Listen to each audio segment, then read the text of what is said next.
In Regency, England, a storm may change the course of a voyage, and a quiet island may gather the most unexpected company. Strangers become companions, alliances form, and guarded hearts begin to change. For sometimes, the greatest adventure is not surviving the storm, but discovering who is waiting beside you when it ends. Stranded Hearts begins now.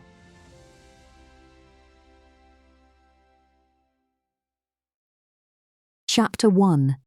The Voyage Begins. June 1816.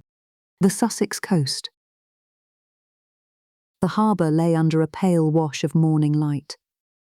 Gulls cried overhead, ropes creaked against wet wood, and the air carried salt, tar, and the warm scent of bread from a nearby cart.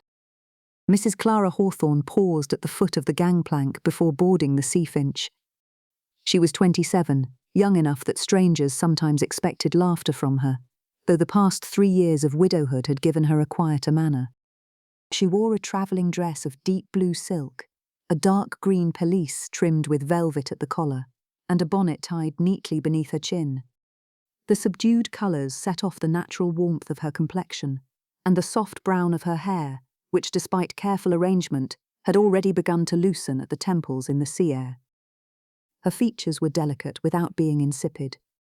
Clear hazel eyes, steady and observant, and a mouth inclined more to restraint than to easy smiling. Her gloves were buttoned with care. Everything about her appearance was orderly, though she held her reticule rather too tightly. The vessel before her was a small coastal trader, sturdy rather than elegant, its weathered hull marked by years of short voyages along the southern coast of England. The Sea Finch carried goods and passengers between the busy ports of Kent and Sussex, a practical ship accustomed to brisk tides and narrow harbours. Today it would sail westward along the Channel, stopping first at Brighton before continuing toward the smaller harbours farther along the coast. For Clara, the journey was meant to be a simple one. A distant uncle, an elderly gentleman she had met only twice, had left her a modest seaside estate near the Sussex shore. Seabrook House stood high upon the cliffs above the water, and the property required inspection, the accounts sorting, matters Clara preferred to settle with her own eyes. The voyage, according to the captain, would take no more than a day. Clara drew a steady breath as the wind stirred the water along the quay. Then she stepped onto the gangplank and boarded the Sea Finch. The ship was smaller than she had hoped, though clean and well kept. Coils of rope lay beside the mast. Crates and barrels had already been lashed near the stern. The passengers gathered there appeared to have chosen the vessel for practical reasons rather than comfort. A tall naval officer stood near the rail studying the tide with disciplined attention, while a young lady beside him clutched her travelling cloak with the uncertain expression of someone unaccustomed to sea air. Nearby, a gentleman with a leather satchel had already begun examining the shoreline, as though it were a matter of professional interest. An older lady in plum silk stood near the cabin door, directing a porter with composed assurance. Her silver hair was arranged neatly beneath a softly trimmed bonnet, and a cameo brooch rested at her throat. Mrs. Agatha Penbury carried herself with the comfortable assurance of a woman long accustomed to managing both households and conversations. There was a warmth in her expression, and a quiet intelligence in her gaze, as though she observed more than she chose to remark upon, and enjoyed what she saw.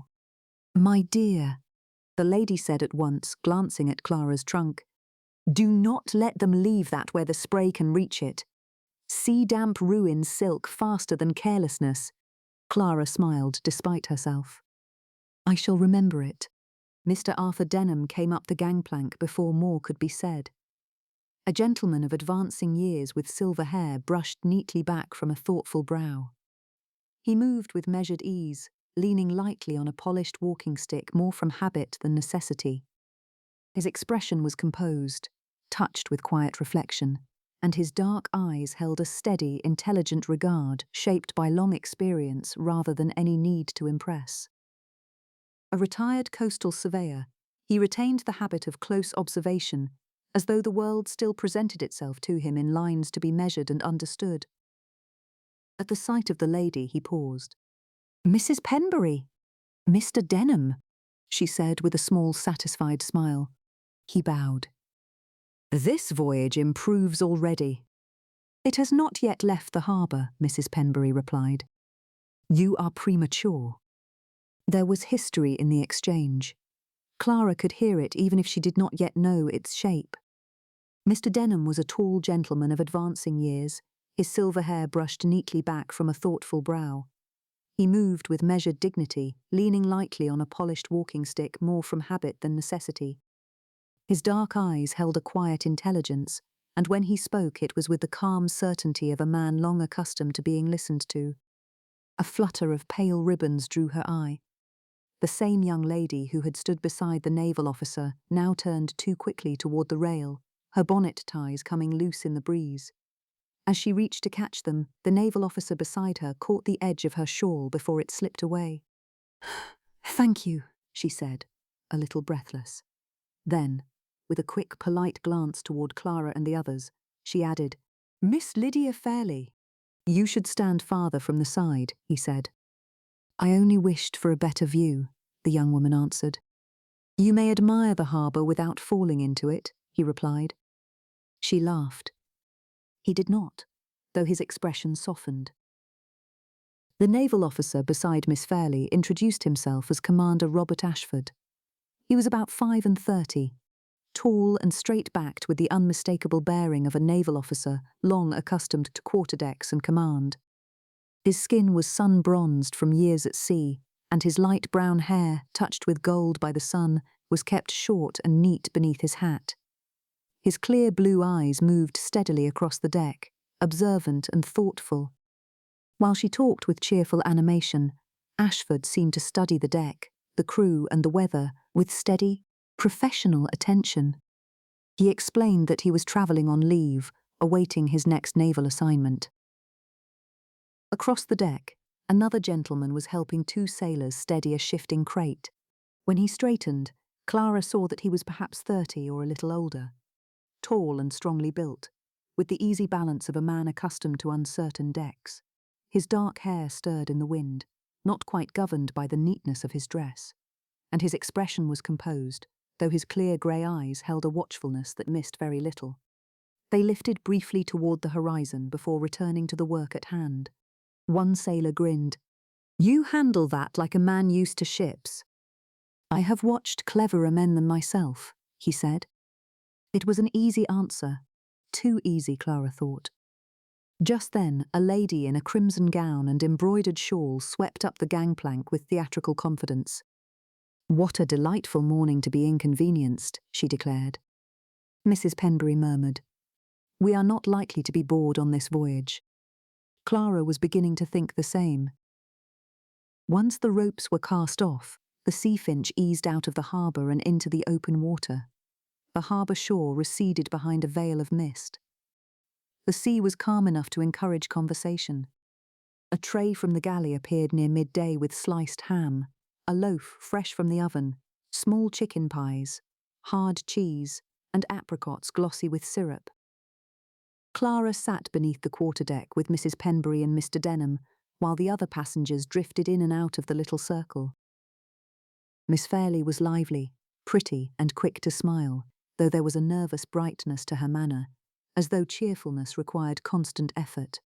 Her travelling cloak and bonnet were new and carefully chosen, yet the small trunk beside her looked hastily packed, the straps drawn tight and the lid not quite sitting flush. Clara had the impression of someone who had packed quickly, perhaps without much consultation from family or servants. Miss Fairley spoke easily enough, but from time to time her gaze drifted toward the shore behind them, as though she expected someone might yet appear to call her back. The lady in crimson proved to be Miss Ophelia Grant, an actress bound for Brighton.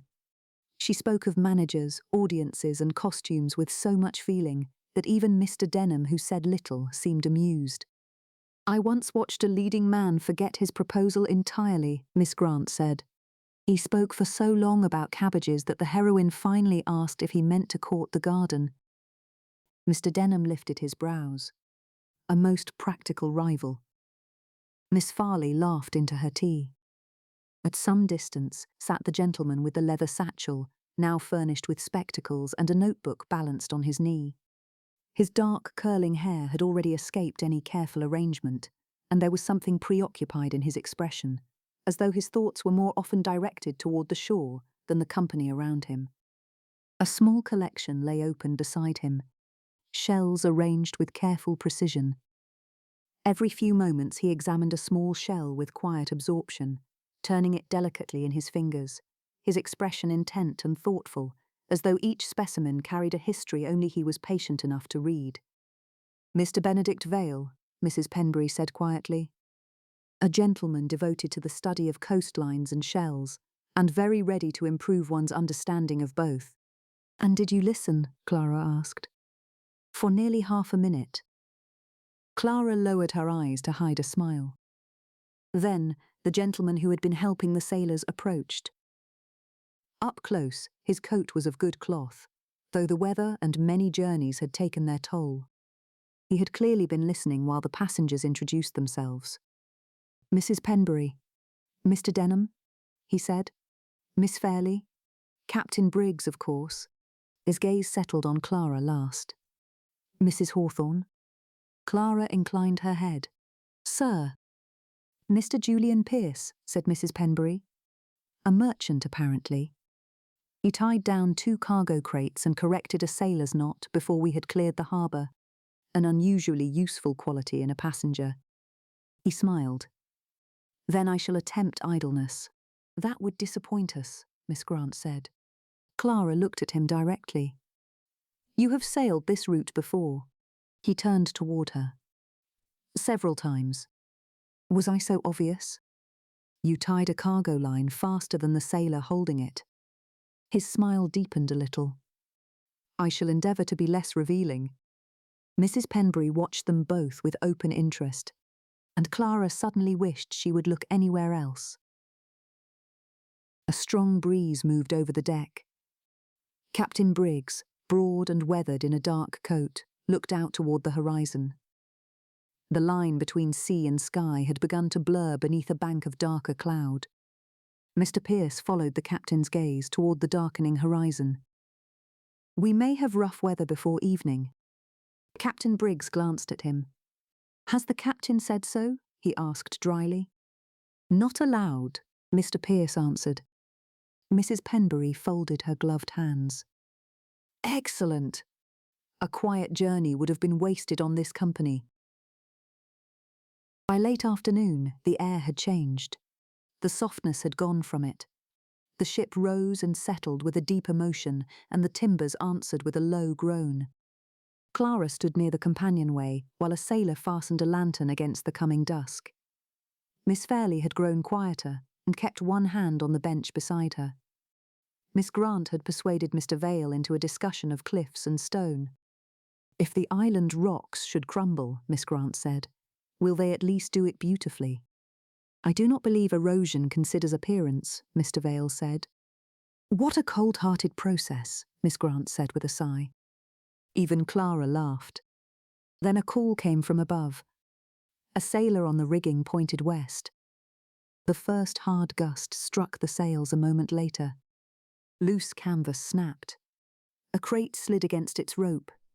Captain Briggs's voice rose clean and sharp above the wind. "Secure that line! Quickly!"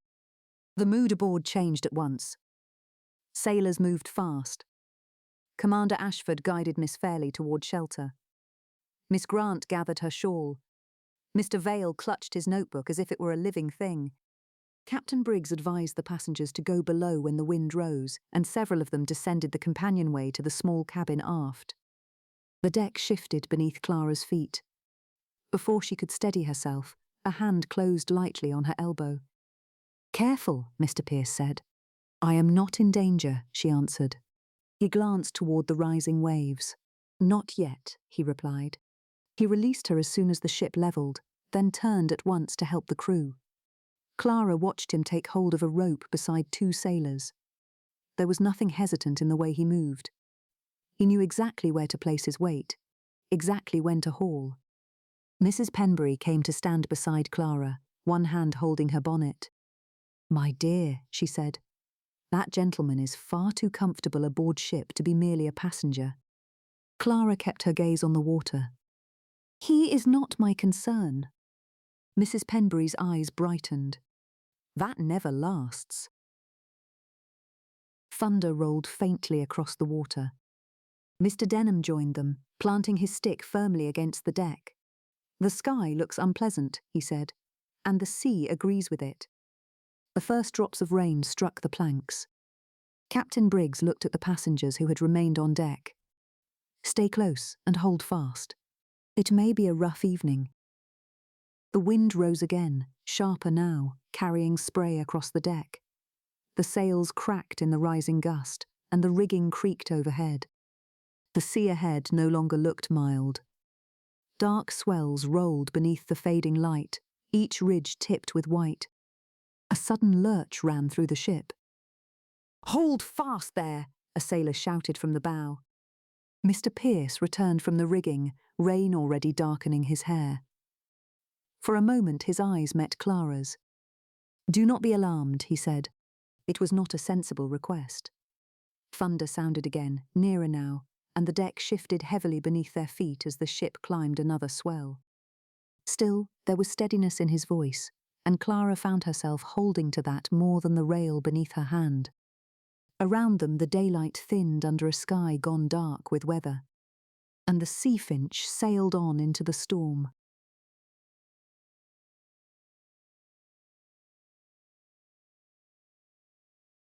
Chapter 2. A Sudden Storm. The wind strengthened before evening. At first the change was slight. The air lost its warmth, and the sea darkened from pale blue to a deeper grey. The ship began to rise and fall with a steadier motion that made cups slide quietly across the small table near the cabin door. Below deck the air had grown close and stale, heavy with the smell of damp wood and cargo. Several of the passengers had come up to the open deck for fresher air, where the wind, though stronger, was far easier to tolerate than the confined cabin. Clara stood near the rail with one hand resting lightly on the polished wood. The horizon ahead had grown uneven, the water lifting in long rolling swells that carried the ship upward before letting it settle again with a soft, heavy sound against the waves. Behind her, Miss Fairlie attempted a brave smile. "I am certain this is perfectly ordinary," she said, though she had grown pale beneath her bonnet. Commander Ashford stood beside her with his usual upright composure. One gloved hand held the rail while the other steadied Miss Fairlie's elbow. "It is ordinary enough," he said, "though you may wish to sit for a moment." "I would rather not appear weak," Miss Fairlie said, "though the sea seems most determined to prove me otherwise." Another swell lifted the ship sharply. Miss Fairlie's determination vanished at once. "I believe," she said faintly, "that I should very much like to sit." Commander Ashford guided her carefully toward a bench fixed against the cabin wall.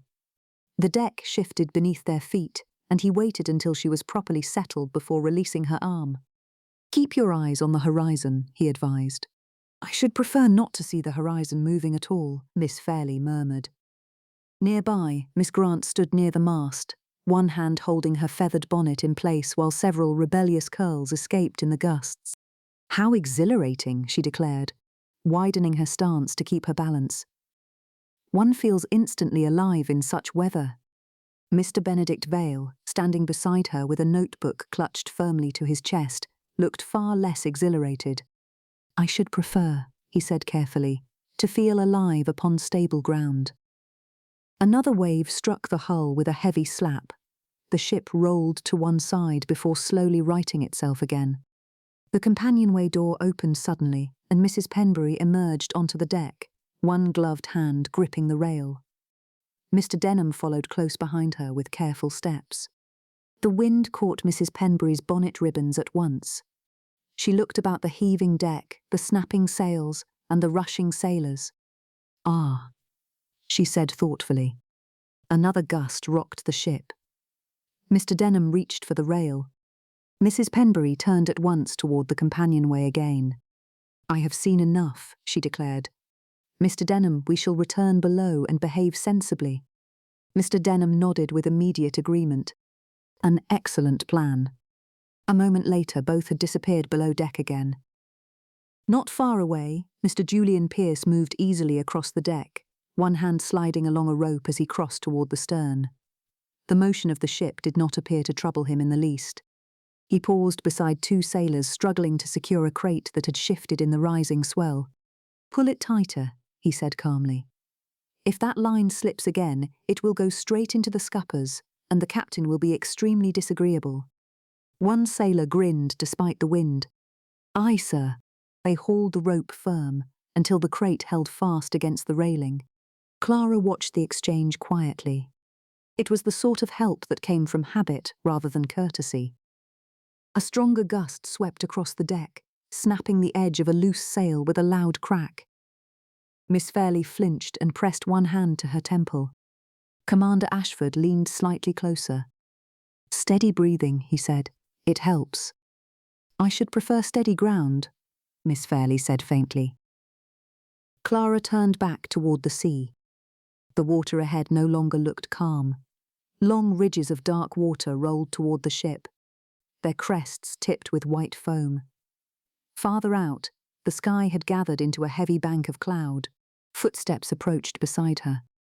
"Mrs. Hawthorne." Clara glanced up. Mr. Pierce stood beside her, a few drops of spray clinging to his dark hair, though his expression remained relaxed.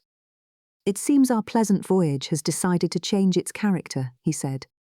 Clara looked again toward the horizon where the grey clouds had thickened into a darker line above the sea.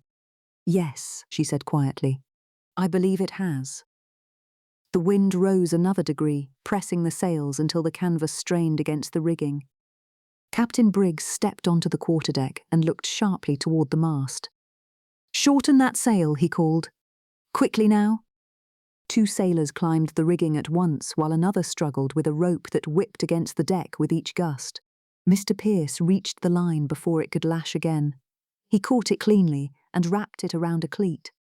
"Pull when they drop it," he told the sailor beside him. The man nodded and braced his boots against the wet planks. Above them, the sailors loosened the canvas. The sail fell part way with a heavy rush of fabric. "Now!" Mr. Pierce shouted. Together they hauled the rope down until the sail tightened against the mast. The wind snapped at the remaining canvas, but the strain on the rigging eased. Clara watched from beside the rail. Mr. Pierce moved across the shifting deck with steady balance, adjusting ropes and checking the cargo lines. The ship rolled beneath him, yet he seemed to anticipate each movement before it came. It was not the cautious step of a passenger. It was the stride of someone long accustomed to a moving deck. A crate near the stern slid several inches when another swell struck the hull. One sailor lunged for it too late. Mr. Pierce caught it first. "Here!" he shouted, gripping the wood as the ship tilted again. "Run that rope through the ring!" The sailor obeyed quickly, and together they hauled the crate back into position before tying it fast. From her bench, Miss Fairlie watched with faint admiration despite her misery. "He appears entirely at home," she said weakly. Commander Ashford followed her gaze toward Mr. Pierce, moving easily among the sailors. He might have joined them himself, yet Miss Fairlie still sat pale and unsteady beside him, and the shifting deck was no place to leave her unattended. "Yes," he agreed. "He does." Near the mast, Miss Grant observed the activity with bright interest. "Mr. Pierce," she called over the wind, "if the ship survives this storm, I believe you deserve a heroic entrance in the next act." Mr. Pierce glanced toward her with a brief grin. "Let us first survive the present act." Another gust swept across the deck, stronger than before. The ship climbed a rising swell and then dropped into the trough beyond it. Clara tightened her hold on the rail. The deck lurched again beneath her feet. Mr. Pierce crossed the deck toward her, catching hold of a loose line as he passed. "Forgive the liberty," he said. Before she could answer, he looped the rope once around the rail and once lightly about her waist, tying the knot with quick, practiced hands. "The deck is about to behave badly," he added. Clara looked down at the rope, then back at him. "Am I secured cargo now?" A brief smile touched his mouth. "Only temporarily." Then he was already moving away again, catching another line before the wind could whip it loose. For a moment his expression grew thoughtful, almost wary, as if he recognized something in the gathering clouds. Then he moved again, already reaching for another rope that needed securing. For several seconds no one spoke. Rain struck the deck in a steady rhythm, tapping against wood and canvas. Then the motion of the ship changed. The vessel no longer moved freely with the waves. Instead it slowed with a heavy dragging sensation beneath the hull. The deck tilted. A deep grinding shudder ran through the ship. Clara grasped the rail. "What was that?" Miss Farley asked faintly. Mr. Pierce had already reached the bow. He leaned over the side, studying the churning water below, then lifted his gaze toward the grey shape of land beyond. Captain Briggs called from the quarterdeck. "What do you see?" "Sand," Mr. Pierce answered, "and not much depth. Not the island," he added, "a bar beneath us." The captain muttered something distinctly unprintable and turned toward the crew. "Check the hull," he ordered. "Carefully. I want to know if she's taken damage." 2 sailors hurried below. Behind Clara, Miss Fairley pressed a hand to her forehead. "Are we sinking?" she asked. Commander Ashford shook his head. "No," he said calmly. "If we were, you would already know it." "That is not especially comforting," she replied. "It is accurate, though," he stated. Mr. Vale adjusted his spectacles and fixed his gaze past the ship with sudden scholarly interest. "Those formations appear quite unusual," he said. Clara turned to look. A small island rose unexpectedly from the sea. A narrow stretch of dark rock and pale sand. Low grasses bent beneath the wind, while waves burst against the outer shore in white spray. A lonely place. Miss Grant approached cautiously, holding the mast as the wind tugged at her skirts. "My goodness," she said, peering toward the grey shape of land through the rain. "I suppose if one must be delayed, an island is at least more interesting than open water." Mr. Pierce returned from the bow and wiped the rain from his brow. Captain Briggs crossed toward him. "Well?" the captain said. Mr. Pierce glanced once more at the water around the hull. "We're fast on the sandbar, sir," he said. "She won't move without the tide." Captain Briggs turned at once. "Mr. Denham." The older gentleman stepped forward with unhurried ease. "How long before it turns?" the captain asked. Mr. Denham's gaze moved briefly over the darkening water and the low line of the island beyond, measuring more than merely looking. "If the weather settles," he said, "we may have a chance with the next tide, but it will depend on how firmly she's lodged." Captain Briggs exhaled slowly. Behind them, the sea continued to break against the hidden ridge of sand, and the small island waited only a short distance away. For the moment, the journey of the Sea Finch had come to an unexpected halt.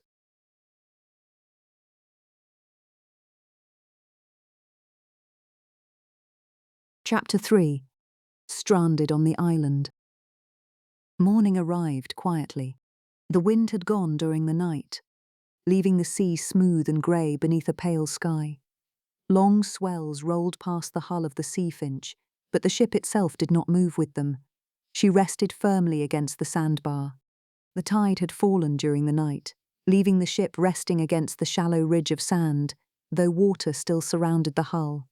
The passengers had slept aboard the Sea Finch, though slept was perhaps an optimistic description of the night. Clara stepped carefully onto the damp deck.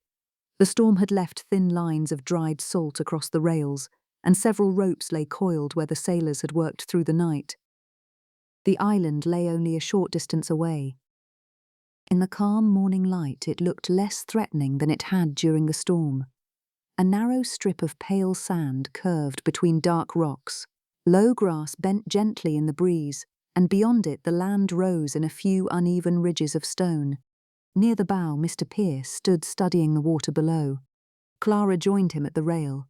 The tide had pulled back slightly during the night, revealing the pale ridge of sand beneath the clear water. The ship's hull rested against it like a carriage wheel stuck deep in a muddy road. "It appears the ship has not moved," Clara said. Mr. Pierce allowed himself a small, measured smile as he looked at her. "No," he said. "She has settled in rather comfortably." Near them, 2 sailors leaned over the side, examining the hull. Captain Briggs stood nearby with his arms folded across his coat. "Any damage?" he called. "None that we can see, Captain." One sailor answered. "She's simply sitting fast." The captain nodded once, though his expression remained thoughtful. Clara looked again toward the island. It was close enough that she could see white foam sliding across the rocks along the outer shore. "A fortunate place to stop," she said. Mr. Pierce followed her gaze. "Indeed," he said after a moment. "Fortunate." Not long after sunrise, Captain Briggs made his decision. "We're aground on a sandbar," he said. "To rise with the tide, we must lighten her, and that requires all passengers to go ashore. The island will be your refuge until we're free." A small rowboat was lowered carefully into the water. "We'll take the first group across," Mr. Pierce said. "The boat will return for the rest." The sea had grown calm enough that the boat moved gently beside the hull as sailors held the ropes steady. Commander Ashford helped Miss Farley descend the narrow ladder first. "Take the steps slowly," he said. "I assure you," she replied. "I have no wish to hurry." Once she reached the boat, she sat quickly, gripping the seat with both hands. Miss Grant followed with far more confidence, though she paused halfway down to observe the view. "What a delightful stage," she said, glancing toward the island. Below, Mr. Pierce held the edge of the boat steady while the passengers climbed aboard. "Careful," he said as Clara approached the ladder. She gathered her skirts and stepped down the wooden rungs. The small boat shifted slightly when she reached the last step. Mr. Pierce's hand rose at once to steady the side. "You may step down," he said calmly. Clara placed her foot inside the boat and felt it rock once beneath her weight. For a moment she reached for the edge of the seat. Mr. Pierce's hand remained lightly against the side of the boat until she had settled. "There," he said, "perfectly secure." Clara allowed herself a small breath.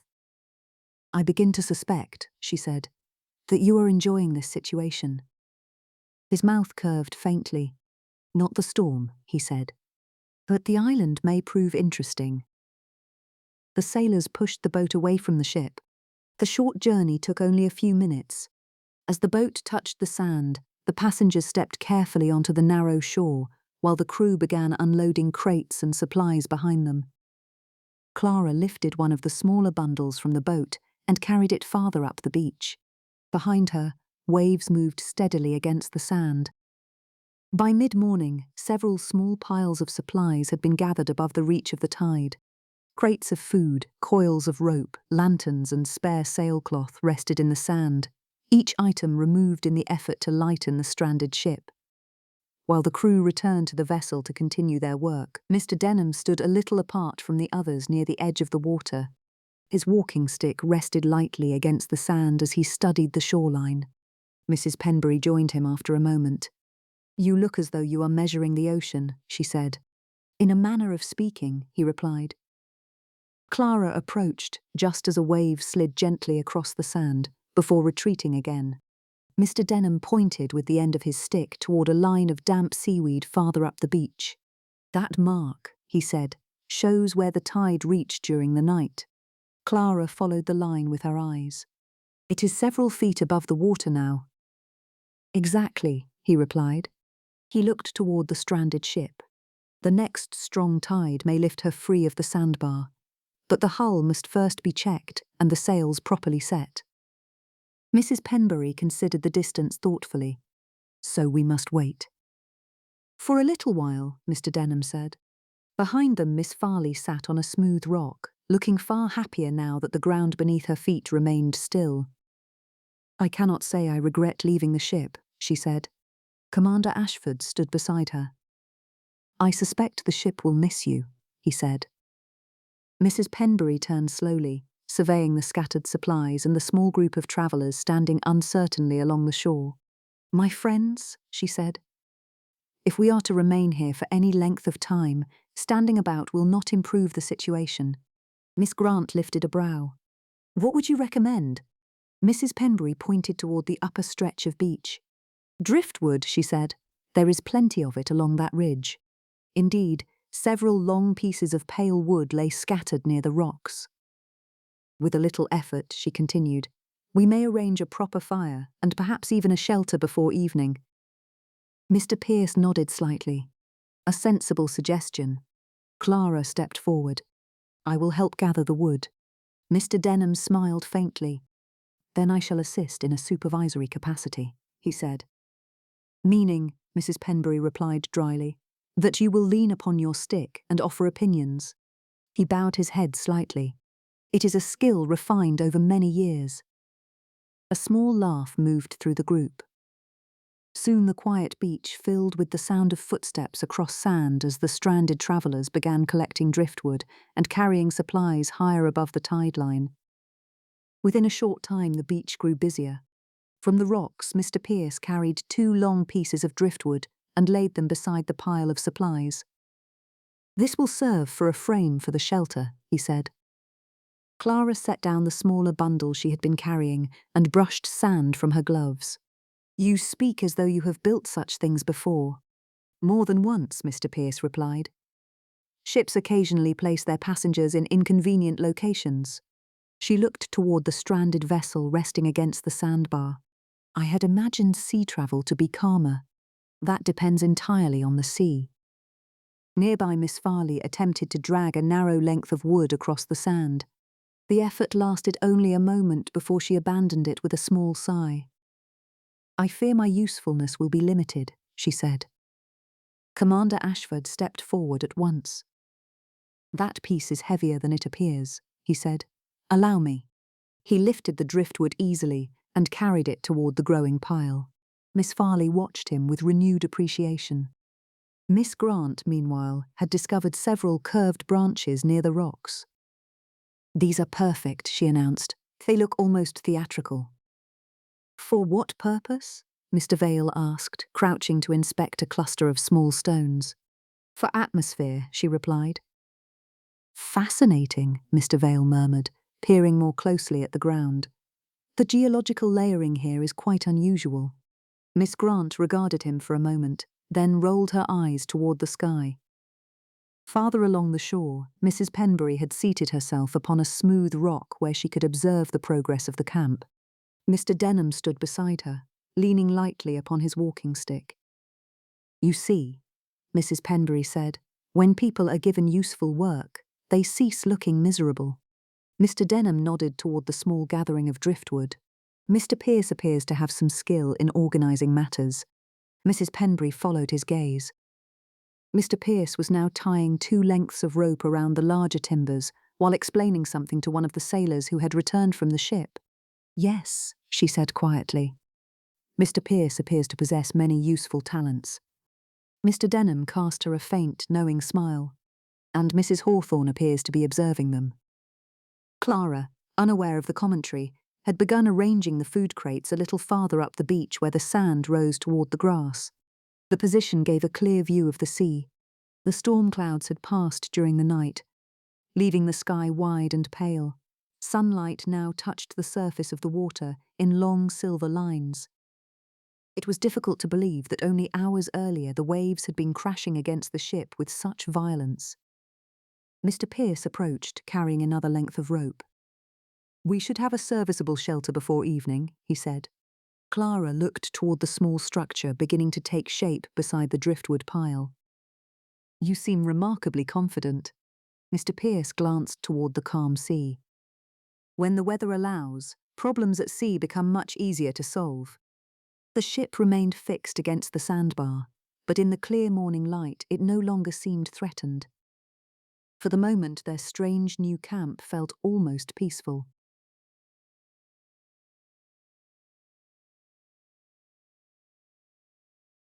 Chapter 4. An Improvised Camp. By the afternoon, the small beach had begun to look less like a place of accident and more like a temporary settlement.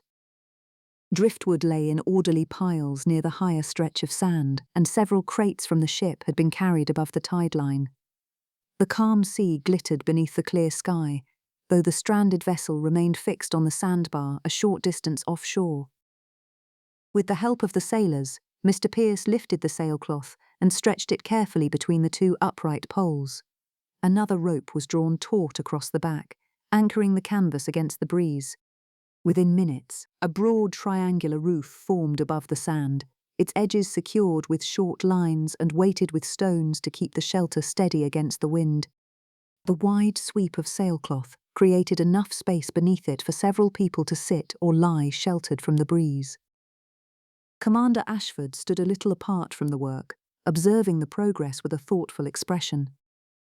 "Perhaps we should organize the labor more carefully," he said. Several people glanced briefly toward him. "By all means," Mr. Pierce replied. Commander Ashford nodded once, satisfied by the opportunity to organize matters. "Mr. Vale," he called, "would you and Miss Grant carry those smaller branches nearer the shelter?" Mr. Vale looked up slowly from the smooth stone he had been examining, as though recalling where he was. "Yes, of course." Miss Grant accepted the assignment with enthusiasm. "A most practical role," she said, lifting one end of a branch while Mr. Vale took the other. Commander Ashford turned next to Miss Fairley, who had been sitting upon a large rock watching the activity with interest. "Miss Fairley," he said, "perhaps you might assist Mrs. Hawthorne with the supplies." Miss Fairley rose at once. "I shall be delighted to perform any task that does not involve climbing ropes or sailing ships." Commander Ashford allowed the faintest hint of a smile. Clara, returning from the supply crates, paused to look at the shelter. "That appears quite comfortable," she said. "It should keep the wind away," Mr. Pierce said, "at least until the captain frees the ship." A brief glance followed toward the vessel resting on the sandbar, as though measuring the distance. Clara followed his gaze. "For the moment," she said, "it will serve very well." While the others continued arranging the camp, Clara and Miss Fairley began sorting through the crates and bundles gathered along the beach. Clara opened the first box with care. Inside lay several wrapped loaves of bread, still fresh from the galley ovens of the previous day. A second crate held cured meats, small jars of preserved fruit, and several wheels of cheese wrapped tightly in cloth. Miss Fairley knelt beside her. "I had not realized the ship carried such a generous supply." Clara lifted one of the loaves and examined it. "They keep the crew well fed, no matter how short the journey," she said. "Fortunately for us." Order came naturally to her. She arranged the food neatly along a length of sailcloth spread across the sand. Bread in one corner, cheese and meat together, jars placed carefully where they would not roll. "Miss Fairley," she said gently, "would you carry 2 of these jars beneath the shelter?" Of course. Miss Fairley took them carefully and walked toward the driftwood structure. Commander Ashford soon joined them, carrying another crate. "Where shall this go, Mrs. Hawthorne?" he asked. Clara pointed toward the growing arrangement beneath the shelter. "Near the others, if you please." He set the crate down precisely where she indicated. In a short time the scattered supplies had become a tidy camp store. Mrs. Penbury approached with Mr. Denham walking beside her. She surveyed the small camp with calm approval. "Mrs. Hawthorne," Mrs. Penbury said approvingly, "you have transformed a collection of crates into a respectable pantry." Clara smiled faintly. Order is often helpful in uncertain circumstances. Mr. Denham regarded the organized supplies. "A sound principle," he said. Not long afterward, one of the sailors returned from the ship carrying several freshly caught fish. Within minutes, a small fire had been built using dry driftwood gathered along the rocks. Miss Grant immediately volunteered her assistance. "I have always wished to cook beside the sea," she declared. Mr. Vale looked doubtful. "Have you any experience in cookery?"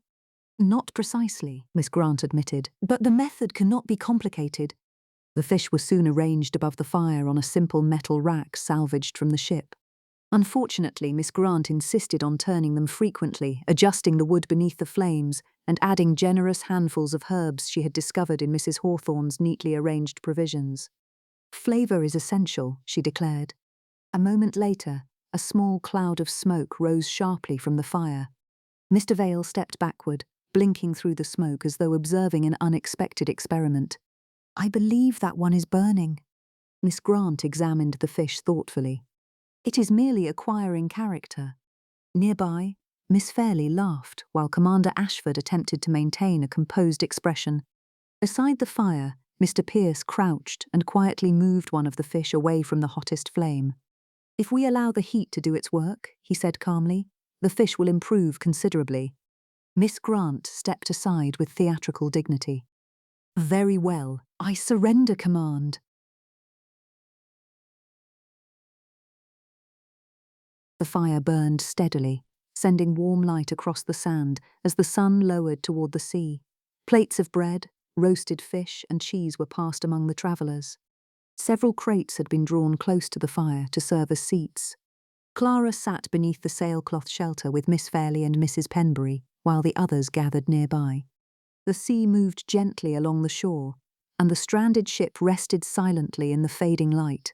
One of the sailors had found a small spring near the rocks, and several buckets of fresh water had been carried back to the camp before nightfall. Approaching the group, Mr. Pierce carried 2 wooden cups filled with fresh water. One he offered to Clara. "A cup of fresh water for you, Mrs. Hawthorne." "Thank you," Clara said. The other he kept for himself as he settled onto a nearby crate.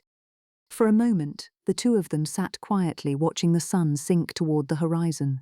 After the long storm and the unexpected landing, the island felt strangely peaceful. Mrs. Penbury observed the scene with quiet satisfaction. "My friends," she said, "I believe we have made a respectable beginning." Mr. Denham nodded thoughtfully. "Indeed," he said. Across the firelight, laughter rose from Miss Fairley and Miss Grant as Mr. Vale attempted to explain the geological history of the island's cliffs. Clara looked around the small circle of travellers. Yesterday they had been strangers sharing a voyage. Now they sat together on a quiet shore, sharing a simple meal beside the fire. For the first time since the storm, the island felt less like an inconvenience and more like the beginning of an unexpected adventure. The fire burned lower as twilight deepened across the island. Another length of driftwood was added to the flames by Mr. Pierce. The wood cracked softly as sparks lifted into the dimming evening sky. For a time the group ate in comfortable quiet. The fish had turned out surprisingly well, despite its uncertain beginning.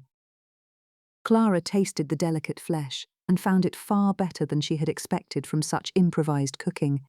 Miss Grant, meanwhile, had recovered her confidence entirely. "You see," she said, gesturing toward the fire with satisfaction. "A little boldness in the kitchen produces admirable results." Mr. Vale examined his portion thoughtfully. "I believe the success may have resulted from Mr. Pierce quietly moving several pieces away from the flames." Miss Grant considered this.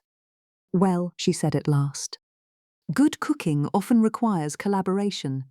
Miss Fairley laughed, leaning slightly forward to warm her hands near the fire. "I cannot remember enjoying a meal more," she said, "though I suspect the absence of waves beneath my chair contributes greatly to my happiness." Commander Ashford sat beside her, one elbow resting upon his knee. "The ground does appear to suit you better than the sea." "It suits everyone better," Miss Fairley replied. "Even you, Commander." Commander Ashford considered this briefly. "You may be correct," he said, "though I would prefer the ground to move us somewhere useful." Nearby Mrs. Penbury observed the conversation with bright interest. "My dear Miss Fairley," she said, "you appear remarkably cheerful for a young lady who was quite certain this morning she would not survive the voyage." Miss Fairley flushed slightly. "I was merely unprepared." "That," Mrs. Penbury said kindly, "is a condition shared by most travellers." Mr. Denham, who had been quietly watching the tide line along the shore, turned back toward the fire. "The sea has grown calmer," he remarked. "If the weather holds, tomorrow's tide may prove helpful." Captain Briggs shook his head from the edge of the circle. "It may lift her a little," he said, "but not enough to float her clear." He glanced toward the dark outline of the sea finch resting on the sandbar. "We grounded on a falling neap tide. Until the water rises higher, she will sit there as stubborn as a barnacle." He gave a brief nod toward Mr. Denham. Our friend here knows the coast as well as any pilot. Spent half his life surveying these waters by his own account. Mr. Denham inclined his head mildly at the remark. The captain is generous, he said, though I did indeed spend many years measuring tides and charting shoals along this coast. Miss Fairlie looked between them with interest. Then you know exactly when the sea will return for us? Not exactly, Mr. Denham replied with a small smile. But I can make a respectable guess. Captain Briggs folded his arms. We shall need the next spring tide, he said. 3 or 4 days, if the weather remains kind. If she lifts then, he added after a moment, we may be on our way again. The firelight flickered across the faces gathered there, casting warm gold against the deepening blue of the evening sky. Clara lifted her gaze toward the sea. Far beyond the sandbar, the sea lay calm beneath the fading light. The island behind them had grown quiet as evening settled along the shore.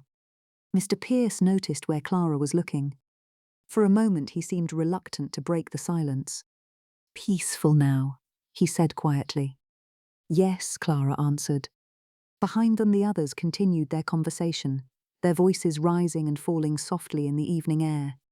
The small circle of strangers had begun, almost without noticing it, to feel less like a group of passengers and more like companions sharing an unexpected refuge. And as the firelight flickered across the quiet beach, the island seemed far less lonely than it had that morning. Somewhere beyond the dark shoreline, the tide continued its slow return.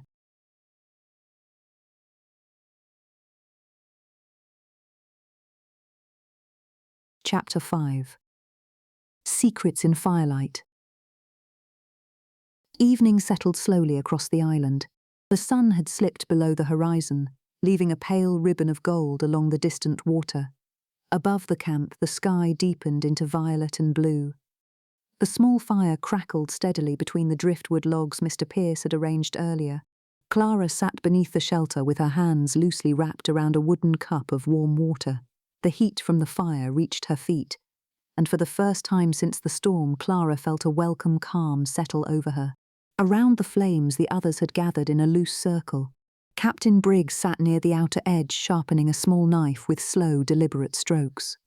Mr. Vale leaned forward with his elbows on his knees, studying the firelight as though it were another curious natural phenomenon. Miss Grant sat upright upon a smooth rock, her embroidered shawl arranged with theatrical precision around her shoulders. Now that we have survived both storm and supper, Miss Grant announced brightly, someone must provide entertainment. Mrs. Penbury lifted one elegant eyebrow. You propose that we begin performing? Stories will suffice, Miss Grant replied. Every traveller carries at least one. Miss Fairlie smiled faintly. That seems fair. Miss Grant turned immediately toward Mr. Denham. You look like a gentleman with many journeys behind him. Surely you can begin. Mr. Denham rested both hands on the head of his walking stick. I fear my travels were rarely exciting. Nonsense, Miss Grant said firmly. He considered this. Well, he said at last, I once spent 3 weeks measuring a harbour on the Welsh coast while it rained every day without pause. Miss Grant blinked. That is not quite the adventure I expected. Yet it was extremely wet, Mr. Denham replied calmly. Miss Fairlie laughed beside Clara, the sound light and quick. Soon the circle began exchanging small stories, missed carriages, overcrowded inns, and long journeys along unfamiliar roads. The firelight flickered across their faces as voices rose and fell in the gentle evening air. For a little while the island felt less like a place of misfortune, and more like an unusually inconvenient gathering of acquaintances. As the stories continued, Miss Fairlie grew quieter. She sat close to the fire with her hands folded in her lap, watching the flames rise and fall between the driftwood logs. At last Mrs. Penbury turned toward her. My dear Miss Fairlie, she said gently, you have listened with admirable patience, but we have yet to hear the story of your journey. Miss Fairlie hesitated. It is not especially interesting. Miss Grant leaned forward immediately. Those are always the most interesting stories. Miss Fairlie hesitated. My family believes I am visiting friends in Portsmouth, she said slowly. Clara watched her carefully. And instead? Mrs. Penbury asked kindly. Miss Fairley drew a steady breath. Instead I took passage for Brighton. My parents had arranged a marriage for me. The fire popped softly as one of the logs shifted. Commander Ashford looked toward her. You did not approve of the gentleman? I had never met him, Miss Fairley replied. Miss Grant frowned. That seems a poor beginning for a marriage. My parents believed it a very practical arrangement, Miss Fairley said. And you did not? Clara asked. Miss Fairley shook her head. I wished for something different. Commander Ashford spoke after a moment. What sort of difference? Miss Fairley's voice grew softer. I wished to marry someone I could speak with easily, someone whose company I enjoyed. The firelight flickered across her face. For a moment no one spoke. Then Mrs. Penbury reached over and gave her hand a gentle squeeze. My dear, she said warmly, I believe you have already begun your first true adventure. Later that evening the circle gradually loosened. Some remained near the fire while others wandered a short distance along the shore. Mr. Vale had taken his notebook and moved toward the rocks at the edge of the island. Clara noticed him crouched near the waterline, studying something in the sand with intense concentration. A moment later, Mr. Pierce approached him. Found something interesting? He asked. Mr. Vale held up a small shell that gleamed faintly in the fading light. Remarkably interesting. Mr. Pierce examined it briefly. It appears to be a shell. Yes, Mr. Vale replied with satisfaction, but an unusual one. He placed it carefully in his pocket and continued along the rocks in search of further discoveries. Nearby, Miss Grant watched him with amusement. I admire his dedication, she said to Clara. To shells? Clara asked. To curiosity, Miss Grant replied. The fire had burned lower now, glowing red beneath the driftwood as sparks drifted into the darkening sky. Clara settled once more beneath the shelter beside Mrs. Penbury. For a few minutes the group watched the fire in companionable silence. Miss Grant eventually broke it. I must say, she declared, drawing her shawl closer, this island has proven far more entertaining than the journey itself. Commander Ashford looked across the fire at her. You enjoy being stranded?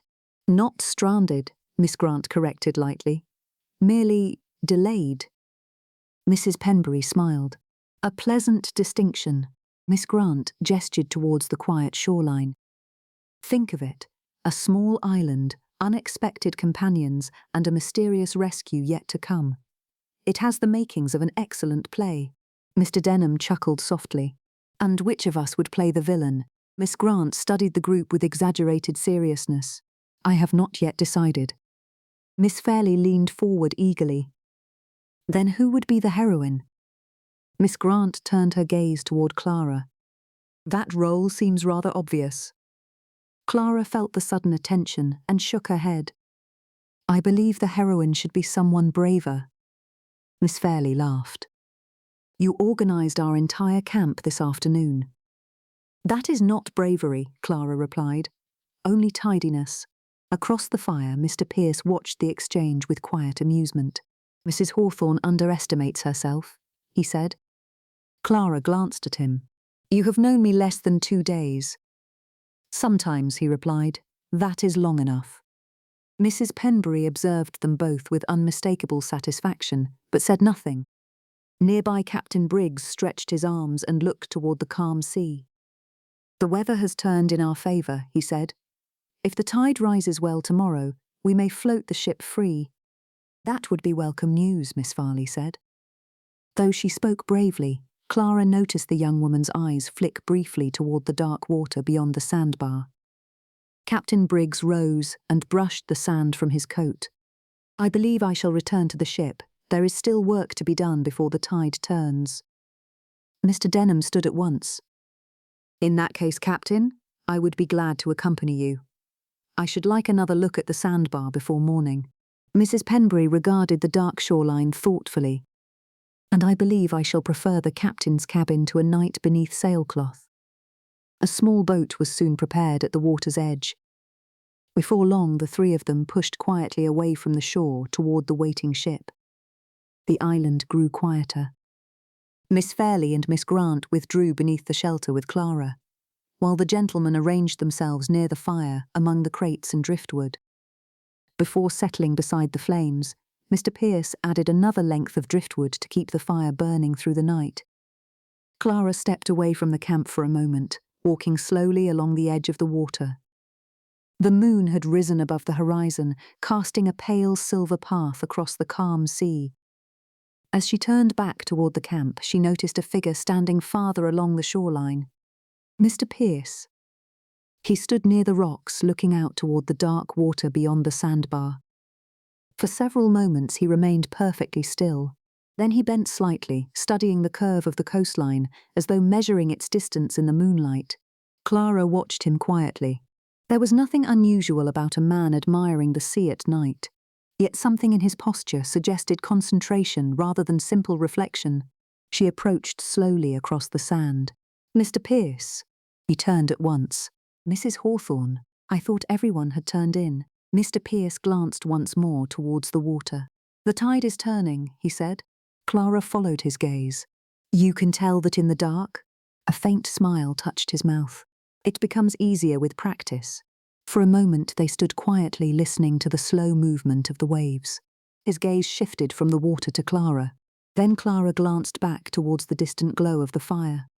"You seem very familiar with the sea," she said. He did not answer immediately. At last he said simply, "I have spent a great deal of time near it." Clara nodded, though the answer did not entirely satisfy her. Together they walked slowly back toward the firelight.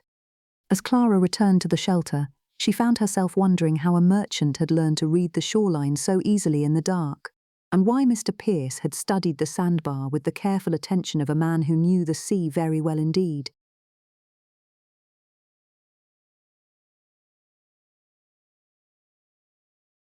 Chapter 6. The Smuggler's Truth. Morning came slowly to the island. A pale light spread across the water, turning the calm sea to soft silver. The tide had begun creeping inward again, waves sliding quietly along the sand where the travellers had walked the evening before. Clara had risen early. The others still slept. Miss Fairley and Miss Grant beneath the sailcloth shelter, while the gentlemen rested near the fading embers of the fire they had carefully banked during the night.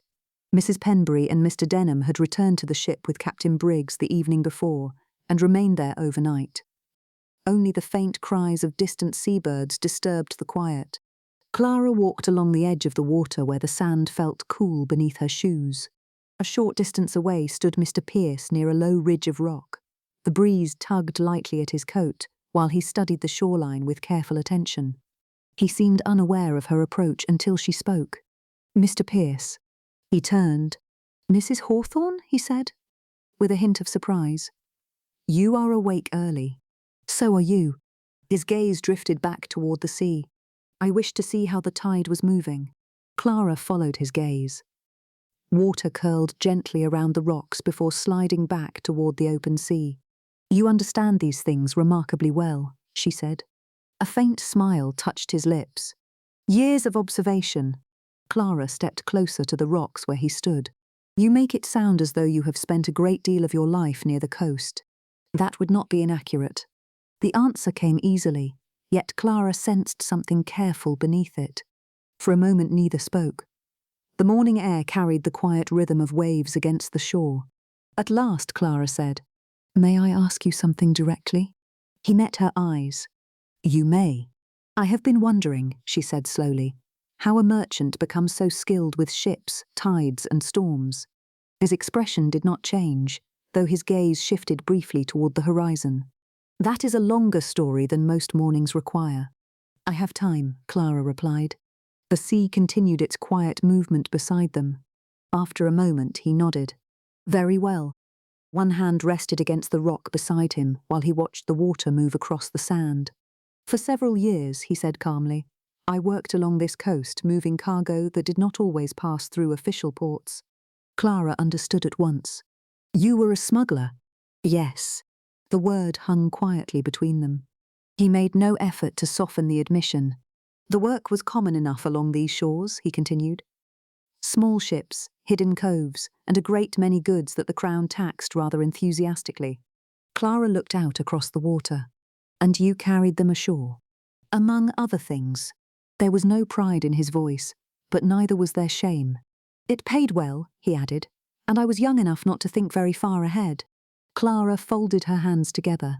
What sort of goods? Tea, brandy, silk? A small shrug followed.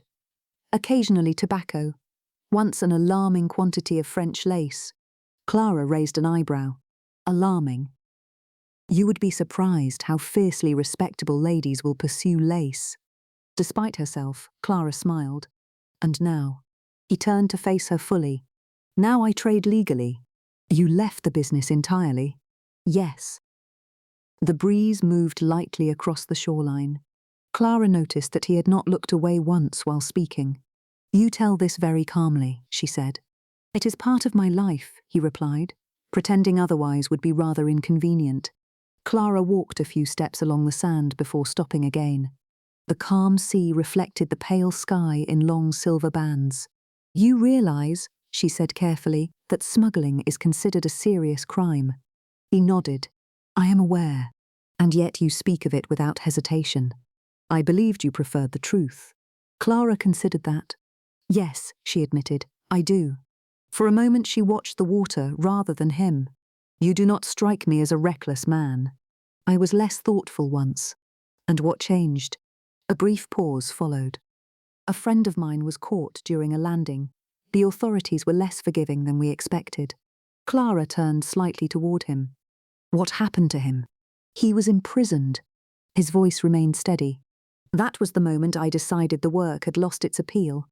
The explanation carried no drama, only quiet certainty. Clara nodded slowly. You chose a wiser course.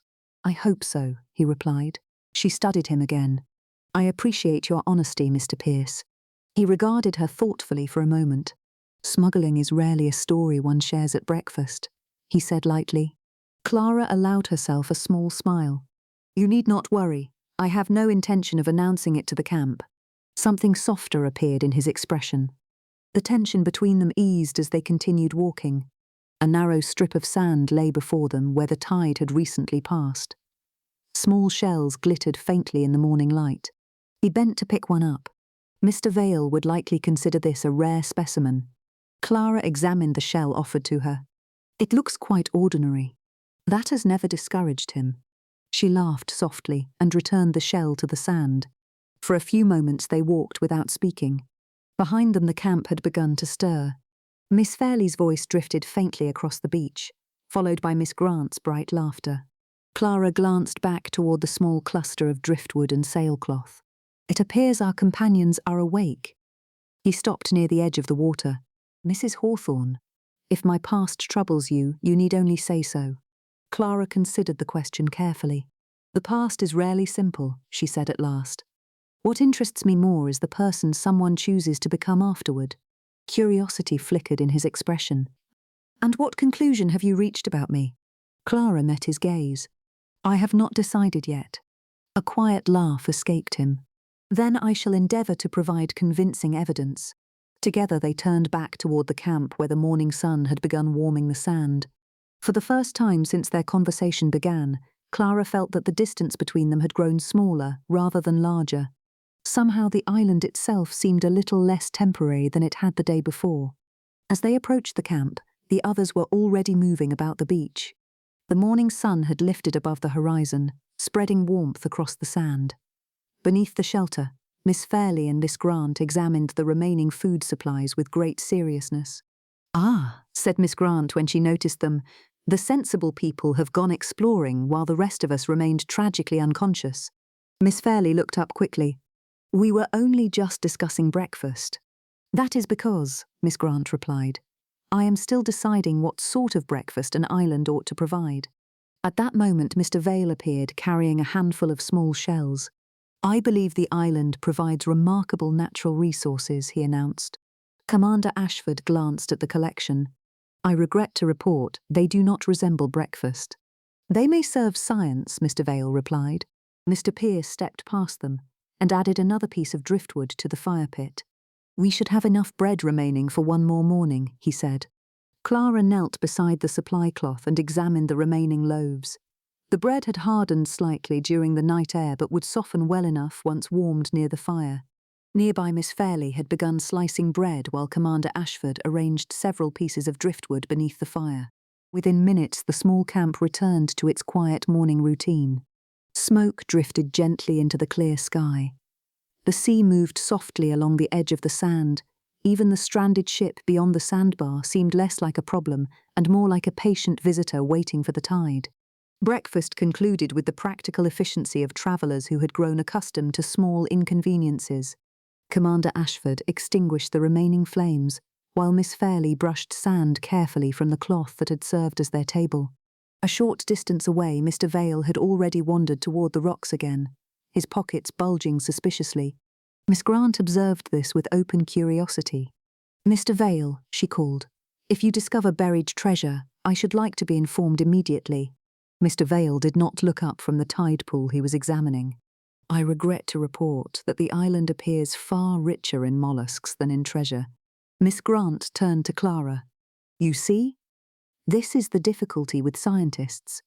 They refuse to recognize adventure when it is plainly present." Clara smiled faintly. Perhaps the island is saving its excitement for later. Miss Fairley, who had followed them along the rocks, suddenly crouched near the edge of the water. "Oh," she exclaimed, "look at this." Mr. Vale approached at once. "A crab," he announced with immediate satisfaction. Miss Grant sighed. "That is precisely the sort of discovery I feared." Commander Ashford folded his arms. "It appears well armed." The small crab raised one claw defensively before disappearing sideways beneath a stone. Miss Fairley laughed. "I believe we frightened it." Mr. Vale made a brief note in his notebook. An understandable reaction. Mr. Pierce, who had been watching the exchange with quiet amusement, leaned slightly toward Clara. "It seems the island continues to provide entertainment." Clara glanced toward the restless water beyond the sandbar. "For the moment," she said.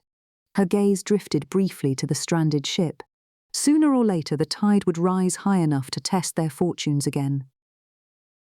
Across the sandbar, water had begun its slow return, creeping steadily over the pale ridges left by the night's low tide. A moment later, Mr. Pierce joined Clara at the water's edge. "The tide will continue rising through the afternoon," he said quietly. Clara nodded. "Then perhaps the captain will have his opportunity." His gaze shifted toward the ship. "Perhaps." For a moment they stood in companionable silence. The confession of the morning still lingered between them, yet it did not feel uncomfortable. Instead, it seemed to have cleared away a small distance that had existed since their first meeting aboard the ship. Clara realized she no longer looked at Julian with suspicion alone. Curiosity had begun to take its place. And as the quiet camp settled into another peaceful morning on the island, she found herself wondering what other truths the sea had yet to reveal.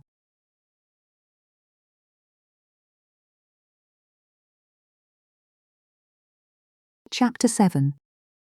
A Walk Along the Cliffs. The morning sun rose warm and bright above the island. It was the fourth morning, and the small camp had begun to feel almost orderly. Routines had formed without anyone quite noticing. The sailcloth shelter stood firm against the breeze, the fire pit had been neatly ringed with stones, and the scattered crates of supplies were arranged beneath the canvas to keep them dry. Most of the passengers had chosen to sleep on shore, while Captain Briggs and his sailors kept watch aboard the stranded Sea Finch through the night. Along the beach, voices drifted on the wind as the island residents began their morning tasks. Captain Briggs and several of the sailors were already at work aboard the Sea Finch, shifting cargo and preparing the ship for the tide Mr. Denham believed might soon lift her free. Clara had just finished folding a length of cloth when Mr. Pierce approached from the beach. "Captain Briggs asked if I would take a look at the higher ground," he said. "Mr. Denham believes the cliffs may offer a better view of the sandbar. It may help him judge how the tide is shifting." Clara rose at once. "Then I shall come with you." Mr. Pierce glanced toward the rocky slope rising above the beach. "It may not be an easy path." "I have no objection to walking," Clara insisted. From her seat on a driftwood log, Mrs. Penbury looked up. "Take care you do not lose her among the cliffs, Mr. Pierce," she said. "We have only just grown accustomed to her organising our supplies." Mr. Pierce smiled. "I shall return her safely." A few minutes later, they left the camp behind and followed a narrow path that wound through tall grass and weathered stone. The island proved larger than it had seemed from the ship. The ground rose steadily toward a line of cliffs overlooking the open sea. Seabirds wheeled overhead, their cries carrying across the wind. Clara watched Mr. Pierce for a moment as they climbed.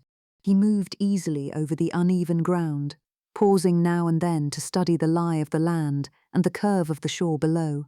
"You walk as though you have visited every island along this coast," she said. "Only the inconvenient ones," he replied. She laughed softly. Below them, the camp had already shrunk to a pale shape beside the sand. Beyond it, the stranded ship rested quietly on the sandbar, waiting for the stronger tide that might lift her free.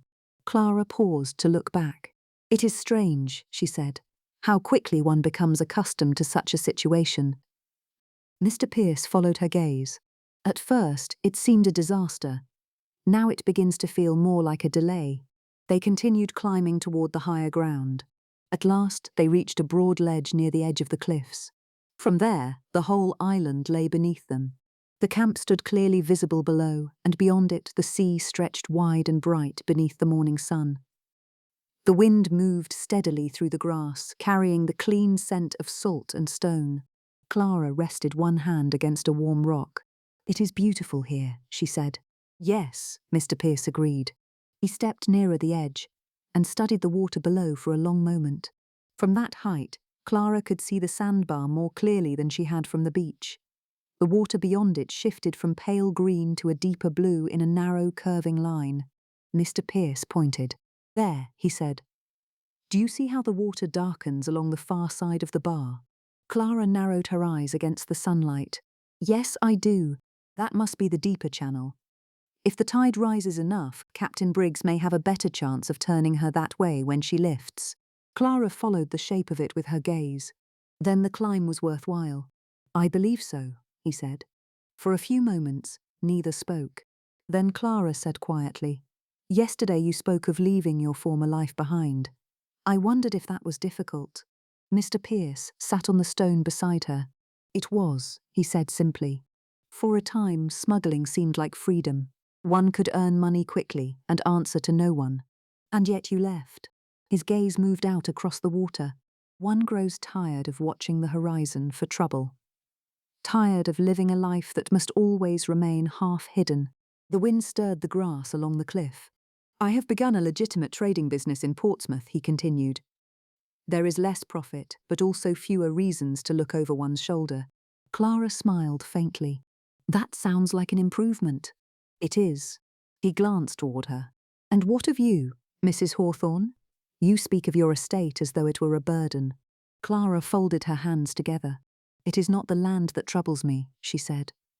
"It is the responsibility." She looked down toward the distant shoreline. "My husband left the estate to me. And though the steward manages much of the daily business, every serious question still comes to me." Mr. Pierce listened quietly. "An estate is seldom one great difficulty," he said. "More often it is 100 small ones." "That sounds very practical." "It is. A broken gate, a flooded field, a tenant with a leaking roof. Most difficulties become easier once they are examined closely." Clara considered this. "You make it sound manageable." "I believe it is." For reasons she could not quite explain, Mr. Pierce's calm certainty eased a worry that had troubled her for months. The future no longer seemed quite so daunting as it had before. "Thank you," she said. "For what?" "For making it sound manageable." They rose and continued walking along the edge of the cliffs, where the ground narrowed between grass and stone. Below them, the sea struck the rocks in steady bursts of white foam. At one point, the path dipped sharply over loose stones. Clara stepped carefully, but the earth shifted beneath her foot. His hand closed around hers before she lost her balance. "Are you hurt?" he asked. "No." He kept hold of her hand long enough to guide her safely across the uneven ground. She became suddenly aware of how easily her hand fit within his. For a moment longer than necessary, neither of them moved. Then he released her. Clara smiled. That was not quite the graceful descent I intended. You managed it very well, he said. The island simply refuses to cooperate. She laughed. They soon reached a place where the cliff opened into a wide view of the sea. Sunlight stretched across the water in long, shining bands. Clara stood quietly for a moment. When I first met you, she said, I believed you were simply a pleasant merchant with an unusual talent for tying ropes. Mr. Pierce raised an eyebrow. And now? I believe you are something rather different, she said. Though I suspect I have not yet discovered the whole of it. I hope that is not disappointing. Not at all.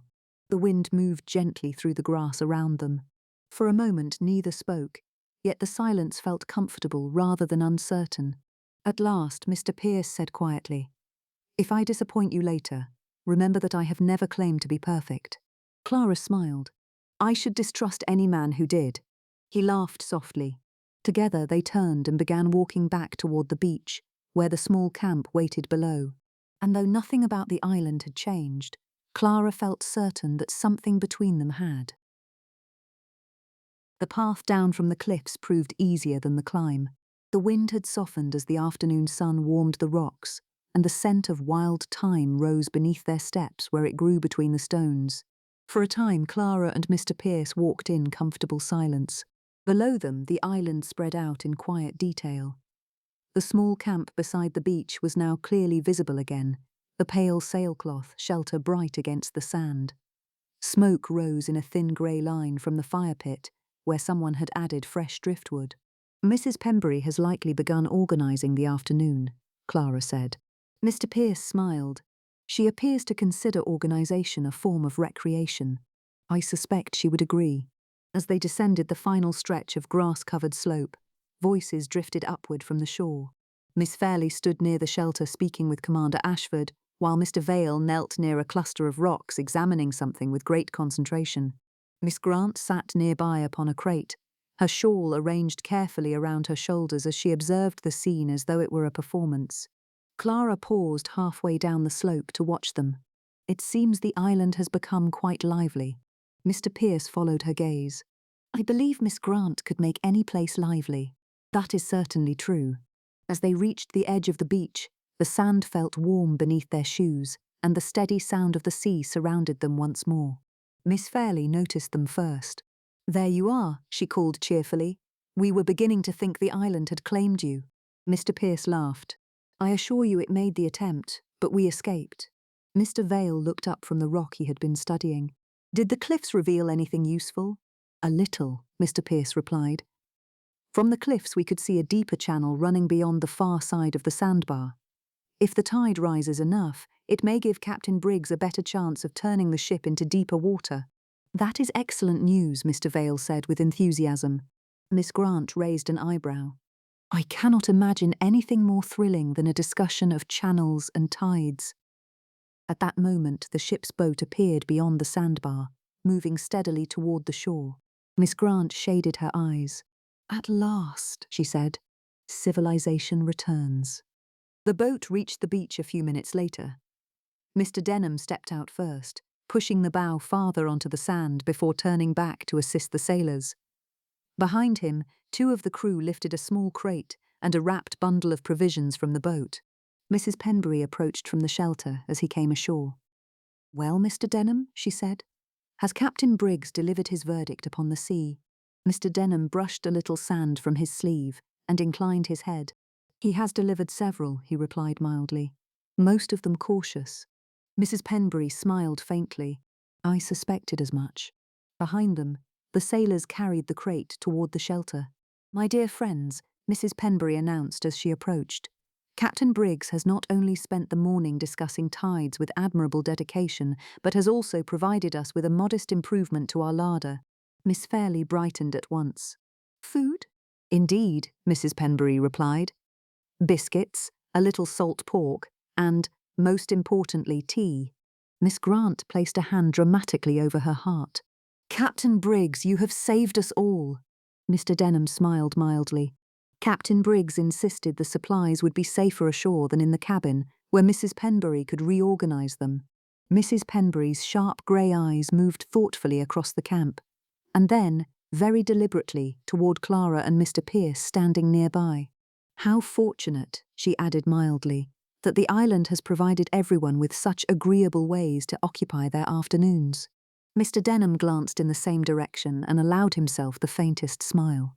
Clara felt a faint warmth rise to her cheeks. Mr. Pierce merely smiled. Clara stepped beneath the shade of the shelter. The camp felt pleasantly familiar now. The driftwood poles held the sailcloth firmly in place. The supply crates were arranged neatly along the sand, and the fire pit had already been prepared for the evening meal. Mr. Pierce set down a small bundle of dry sticks he had gathered during their walk. Clara watched him for a moment. The conversation they had shared on the cliffs lingered quietly in her thoughts. She no longer saw him only as the capable stranger who had helped steady a ladder or secure a rope. There was more to him now, something steadier, something honest, that had not been visible during those first hurried hours aboard the ship. Somewhere during the morning's walk, she had begun to trust him. He glanced toward her as though sensing her attention. "Did the expedition prove worthwhile?" Miss Fairley asked. Clara answered before Mr. Pierce could speak. "Yes," she said. Mr. Pierce turned to her with the faintest lift of his brow. "Then I am very glad we went." Clara met his gaze and smiled. "So am I."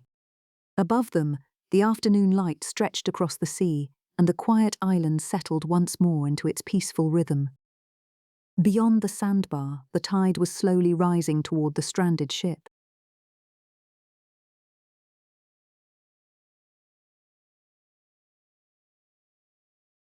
Chapter 8. Preparing to leave. The next morning, Captain Briggs returned from the ship wearing an expression of cautious satisfaction. He stepped from the boat onto the sand while the others gathered near the driftwood shelter, waiting for his report. "Well," he said, "everything aboard is ready. We have only to wait for the tide to lift her clear of the sandbar." Miss Fairley clasped her hands. "That is excellent news." Miss Grant, who never saw a development without wishing it to become immediate, leaned forward eagerly. "Does that mean we are finally to escape?" "Not yet," Captain Briggs replied. "Tomorrow morning's tide should be strong enough." Mr. Vale adjusted his spectacles. "At what hour tomorrow?" Captain Briggs glanced toward Mr. Denham. "That," he said, "is a question for our resident authority." All eyes turned to Mr. Denham, who stood at the waterline with such composure that he might have been personally responsible for the sea. Mrs. Penbury folded her hands. "My dear Mr. Denham, we are waiting for your opinion." Mr. Denham looked out over the water for a moment before answering. "The tide will be at its strongest tomorrow morning." Miss Grant gave a dramatic sigh. "Not until tomorrow?" Mrs. Penbury regarded her with mild interest. "My dear child, one would suppose you had been marooned for half your life." "I have been exceedingly brave." "I do not dispute it," said Mrs. Penbury. "You have survived at least 3 sunsets and a truly oppressive quantity of seashells." Mr. Denham then spent several minutes examining the shoreline with his walking stick, while the others watched with varying degrees of respect, curiosity, and impatience. Commander Ashford stood beside Miss Fairley with folded arms and military gravity. Mr. Vale followed Mr. Denham closely, inquiring into sand depth and wave direction with scholarly seriousness. Miss Grant attempted to contribute by pointing energetically at various stretches of beach. "That part looks promising," she declared, indicating a smooth patch near the water. Mr. Vale peered at it carefully. "It does indeed," he said. "Unfortunately, it is also extremely firm." Miss Grant frowned. "It certainly looks solid." "Yes," said Mr. Denham, studying it. "And for our present purposes, that is precisely the difficulty." Mrs. Penbury watched this consultation with quiet amusement. "I confess," she said to Clara, "that there is something deeply entertaining in watching intelligent gentlemen apply themselves to sand with such solemnity." Clara smiled. "It seems to invite a great deal of reflection." "Yes," said Mrs. Penbury. "One begins to understand how empires are founded. First, several serious men stand about looking at the ground." At length Mr. Denham straightened and brushed the sand from his coat. "The tide tomorrow should lift the ship high enough for the captain to steer her free." Captain Briggs nodded. "That is what I hope to hear." Miss Grant clapped her hands. "Then at last we shall escape our island prison." Mrs. Penbury tilted her head. I had only just ceased to resent it. The rest of the afternoon became unexpectedly industrious. Captain Briggs asked for assistance moving several crates of supplies toward the boats so they might be returned to the ship once the tide rose. Everyone volunteered, even Miss Grant. "I am extremely useful," she announced, "when the task is not dull."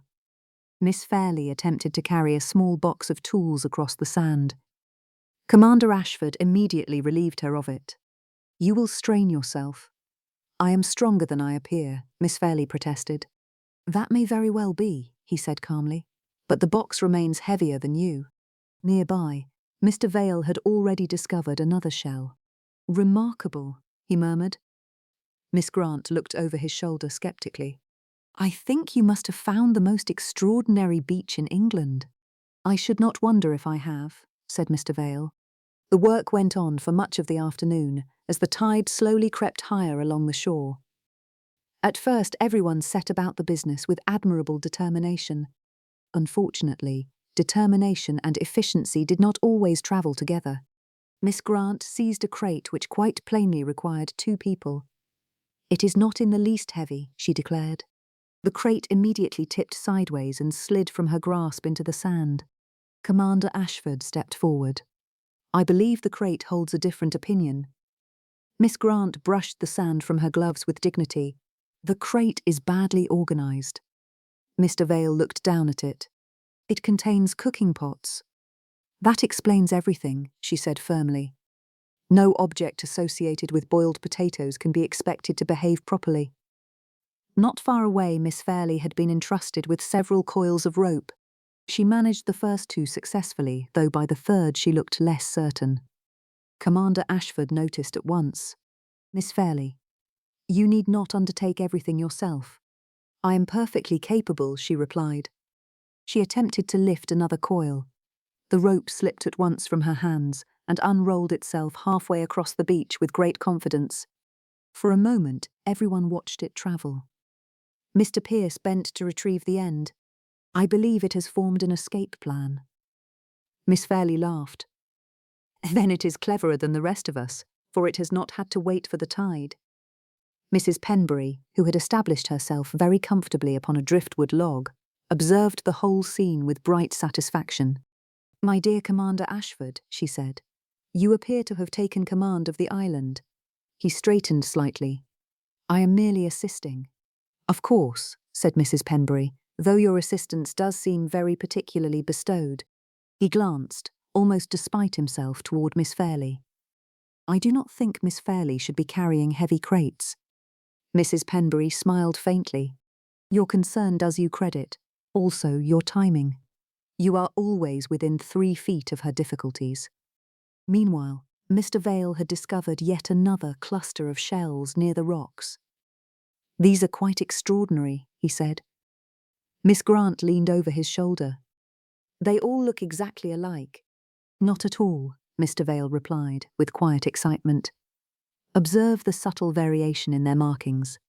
Miss Grant bent nearer and studied them with exaggerated care. "Yes," she said after a moment. "I see it now."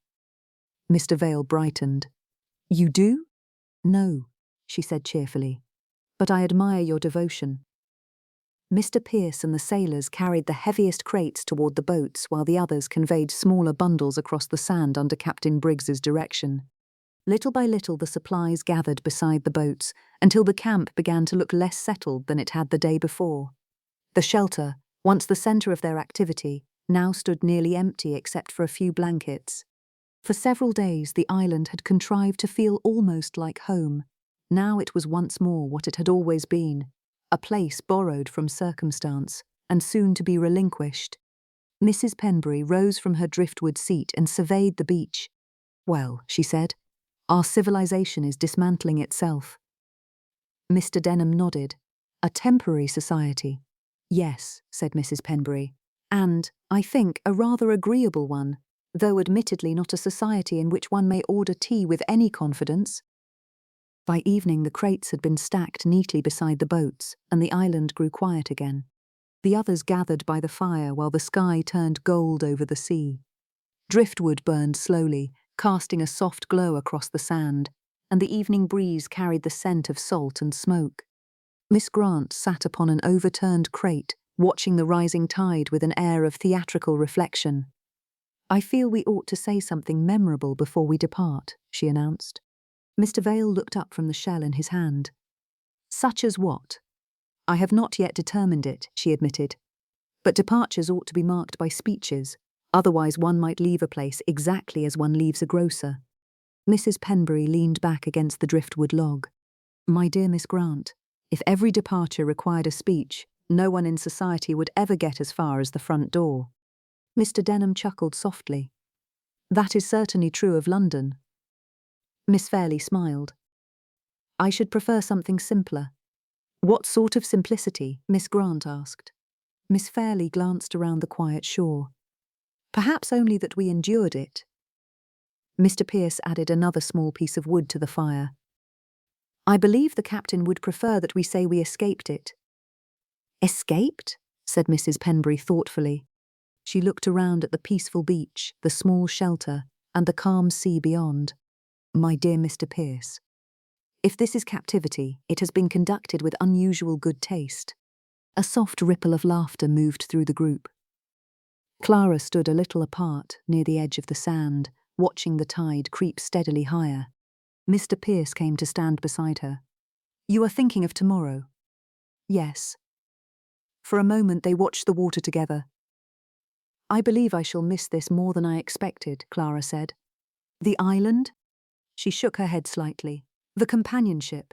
Behind them, Miss Grant was laughing again at something Mrs. Penbury had said, and the sound drifted warmly through the evening air. Mr. Pierce glanced back toward the fire. "It has been an odd little world," Clara smiled. "Yes." After a pause, she said, very softly, "I am glad the storm brought us here." He looked down at her with a warmth that did not require embellishment. "I cannot pretend to be grateful for the storm itself." "No," Clara replied. "Only for what came after." The last of the light faded slowly across the water, and the tide continued its patient rise. And both of them knew that by morning, their strange small life upon the island would begin to dissolve like a dream at daylight.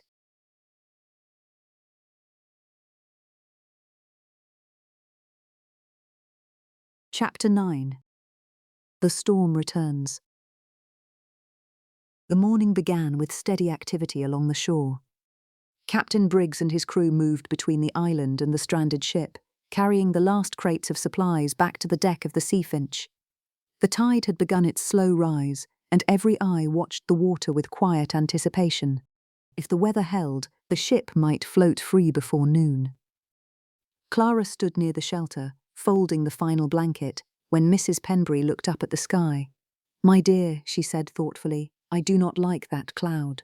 Clara followed her gaze. Far out at sea, a dark band had gathered along the horizon. It moved slowly but steadily across the water. Captain Briggs noticed it soon afterward. He studied the sky for several moments before speaking. "We must move quickly," he said to the crew. "Another storm may reach us before the tide does." Miss Fairley looked toward the darkening sky with concern. "Another storm?" Commander Ashford stepped beside her. "Perhaps only a small one." Miss Grant cast a dramatic glance toward the horizon. "I believe the island is reluctant to release us." Mr. Vale settled his spectacles more firmly upon his nose. Meteorology rarely involves emotion. Mr. Pierce had already turned toward the boats. "We should finish moving the cargo at once." The crew nodded and resumed their work with greater urgency. A faint wind began to move across the water, and above them the sky slowly dimmed as the clouds rolled nearer. The first strong gust reached the island not long afterward. It raced across the sea in dark ripples before striking the beach with enough force to pull at coats and skirts. Captain Briggs stood near the boat as the last of the supplies were loaded. "That will do," he said. "Mr. Pierce, Commander Ashford, come aboard and help the men secure the rigging. The rest of you remain ashore until we know she will float." Then he turned toward Mr. Denham. Mr. Denham, if you please, stay here and keep an eye on our passengers until we are clear of the sand. Mr. Denham inclined his head. With pleasure, Captain. Mrs. Penbury smiled. We appear to be under your command, Mr. Denham. Only temporarily, he replied mildly. And I promise to abuse my authority as little as possible. Mr. Pierce stepped into the boat beside Commander Ashford, and within minutes they had reached the ship. From the shore, Clara could see the crew moving quickly across the deck. Ropes were tightened, loose canvas was secured. The wind rose again, sharper than before. Miss Grant pressed a hand to her bonnet. I dislike the look of that sky, very much indeed. Mrs. Penbury remained calm. The captain appears equal to it. That is reassuring, Miss Fairley said. On board the Seafinch, Mr. Pierce worked beside the crew, fastening a line near the foremast while Commander Ashford secured another rope across a stack of barrels.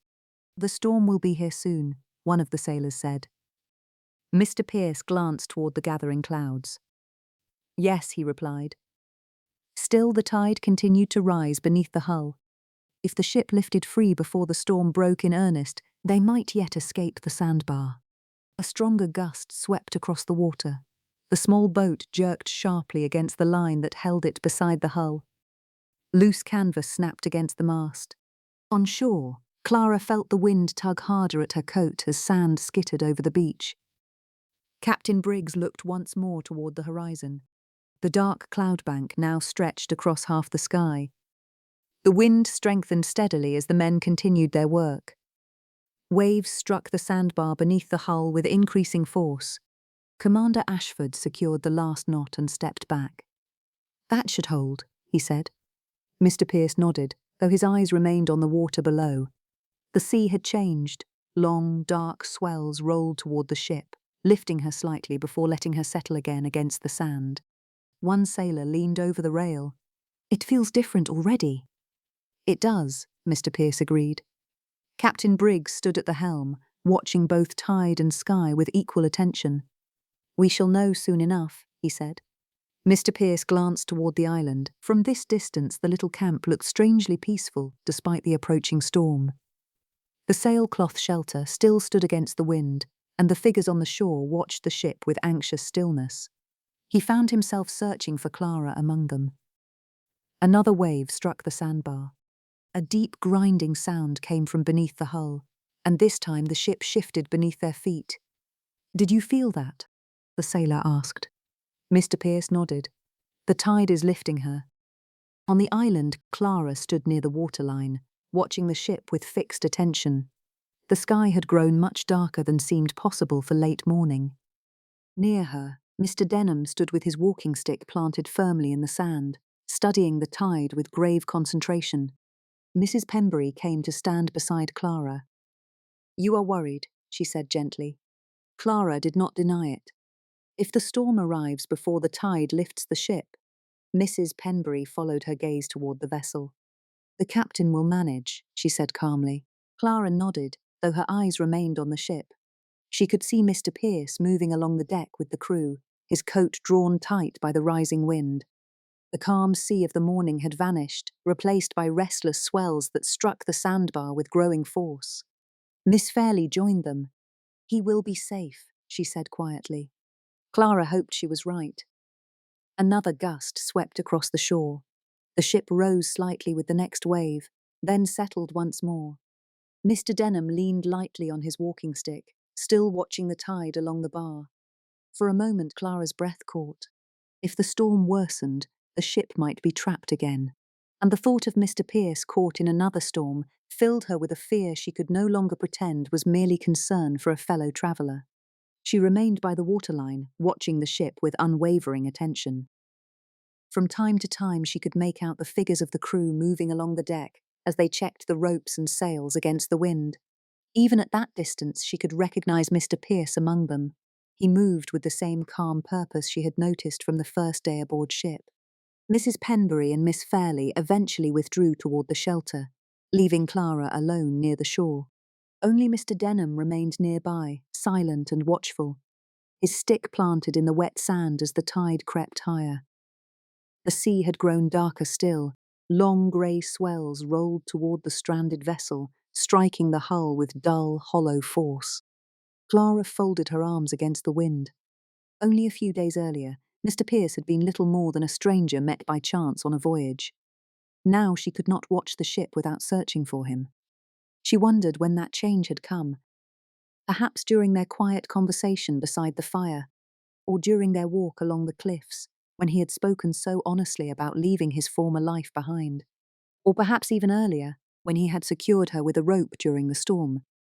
Another wave struck the sandbar. The ship lifted, then settled again. Clara drew a slow breath. It was not the storm itself that troubled her. Storms passed, but the thought that Mr. Pierce's future might still belong to the sea stirred an unease she could no longer ignore. She had spent years arranging her life into calm, orderly routines, yet these days upon the island had altered something in her before she had fully understood it. The realization came with sudden clarity. She did not merely trust Mr. Pierce. She had begun to care for him. A sudden shout from the ship broke through the wind.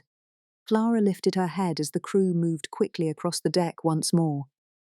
Above them the storm clouds continued to gather. Somewhere among those darkening sails, Mr. Pierce was still at work.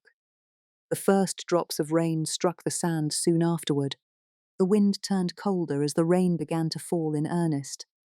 The crew lowered the boat once more, and Mr. Pierce returned to shore while Captain Briggs remained aboard to watch the tide.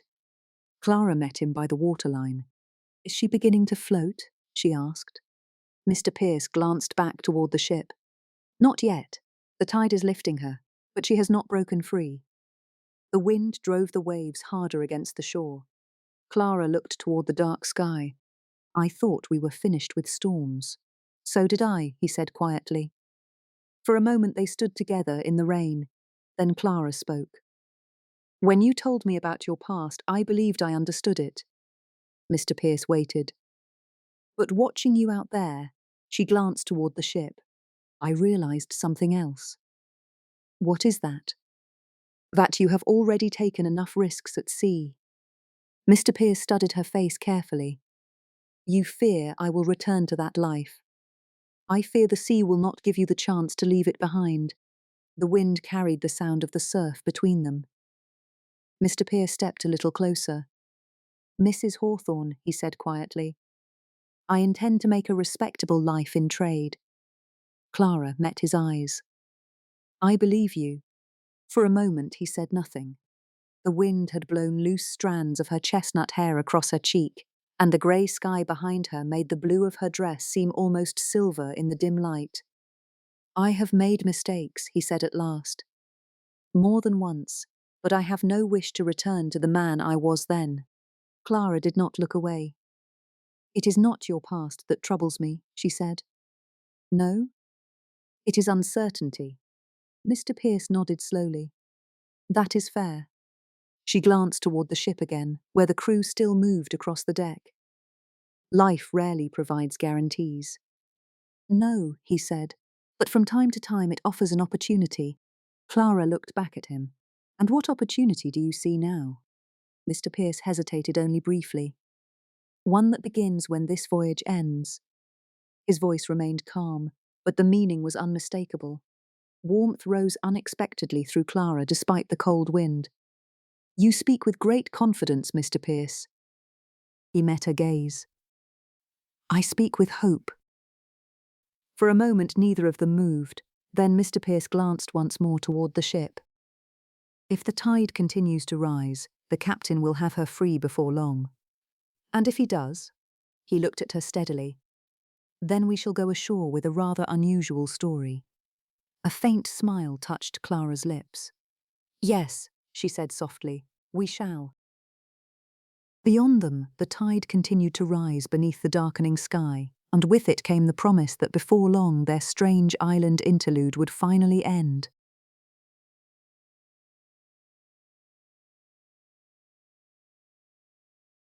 Chapter 10. The Rising Tide. Morning arrived quietly over the island. The storm clouds of the night before had drifted away, leaving a pale blue sky above a calmer sea. The air felt fresh after the rain as Clara stepped from beneath the shelter and looked toward the water. The sea finch still rested upon the sandbar, but the rising tide had begun to gather around her hull. Along the beach, the remains of the little camp were slowly disappearing. The passengers had taken a simple cold breakfast beside the fading fire, their spirits still somewhat subdued by the disappointment of the previous day, while they waited for the tide to lift the ship. "The tide is rising well," Captain Briggs said as the others gathered nearby. Miss Fairlie wrapped her shawl a little closer around her shoulders. "That sounds promising." "It is," the captain replied. "If the water continues to lift as expected, we may have the ship free before midday." Miss Grant clasped her hands together. "At last," she said. Mrs. Penbury glanced toward the quiet camp behind them. "I confess I shall miss our island residence." Mr. Denham regarded the scene with quiet satisfaction. "A temporary society often produces the most agreeable company," he said. Nearby, Mr. Pierce stood with the sailors preparing the boat that would carry them back to the Sea Finch once the tide rose high enough. Clara watched him for a moment before walking down to the shore. The water had risen several inches since dawn. For the first time since the Sea Finch had run aground, hope felt certain. Behind them, the little camp stood almost empty now. The crates had been packed, the fire pit had gone cold, and the sailcloth shelter would be taken down once the ship was free. Soon the island would return to quiet. By late morning, the tide had reached its highest point. Captain Briggs climbed into the boat with several sailors. Mr. Pierce and Commander Ashford stepped in after him as the men pushed the boat toward the water. "We shall guide her off the sand," the captain called back to the shore. The small boat cut steadily through the water until it reached the side of the Sea Finch, and the men climbed quickly aboard. Captain Briggs stepped onto the deck and looked over the water swirling along the hull. "Stand ready," he called. A moment later, the sailors carried a long warping line to the rail and cast the end down to the waiting boat. The men below pulled hard as the rope stretched tight across the water. "Haul," the captain ordered. The crew leaned into the line together. The rising tide lifted the ship slowly beneath them while the rope strained against the sandbar. For several seconds, nothing happened. Then a deep shudder ran through the hull. A long, scraping groan rose from beneath the vessel as the sand began to loosen its hold. "Again!" Captain Briggs called. The sailors hauled harder. Another swell rolled beneath the keel. This time the ship shifted forward. The sound carried across the water, a long, scraping groan as the sand beneath the ship began to give way. Miss Fairlie held her breath. "Did you hear that?" Mrs. Penbury nodded. "Yes." Another wave rolled beneath the vessel. The hull lifted again as the swell passed under her keel. For a moment the ship seemed to hesitate, as though deciding whether to remain where it had rested for so many days. Captain Briggs leaned forward over the wheel. "Again!" he called. The sailors hauled harder on the guiding ropes. Bracing his boots against the deck, Mr. Pierce pulled with them, helping draw the bow away from the sand ridge below. The tide continued to rise. Foam rushed along the side of the hull. Then the ship moved. Not much at first, only a slow sliding motion beneath their feet. But enough for the crew to feel the difference. "She's moving," one of the sailors shouted. Commander Ashford laughed with sudden relief. "Keep her steady," Captain Briggs called. Another swell rolled beneath the keel. This time the vessel lifted more easily, rising clear of the sand that had trapped her for days. The Sea Finch rocked gently on the tide, as though testing her freedom.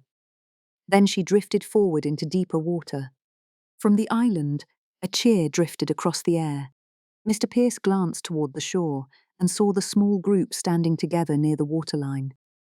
Even at that distance, he recognized Clara. The ship drifted forward another few feet. Captain Briggs turned the wheel carefully. "That will do," he said with quiet satisfaction. "We have her now." Within moments, the vessel floated freely in deeper water. Behind them, the sandbar that had held them prisoner was already disappearing beneath the rising tide. Soon afterward, the passengers were ferried back aboard. Clara watched the shoreline quietly as the island slowly faded into the distance. The narrow stretch of sand along the island's shore seemed smaller now that the ship had moved away.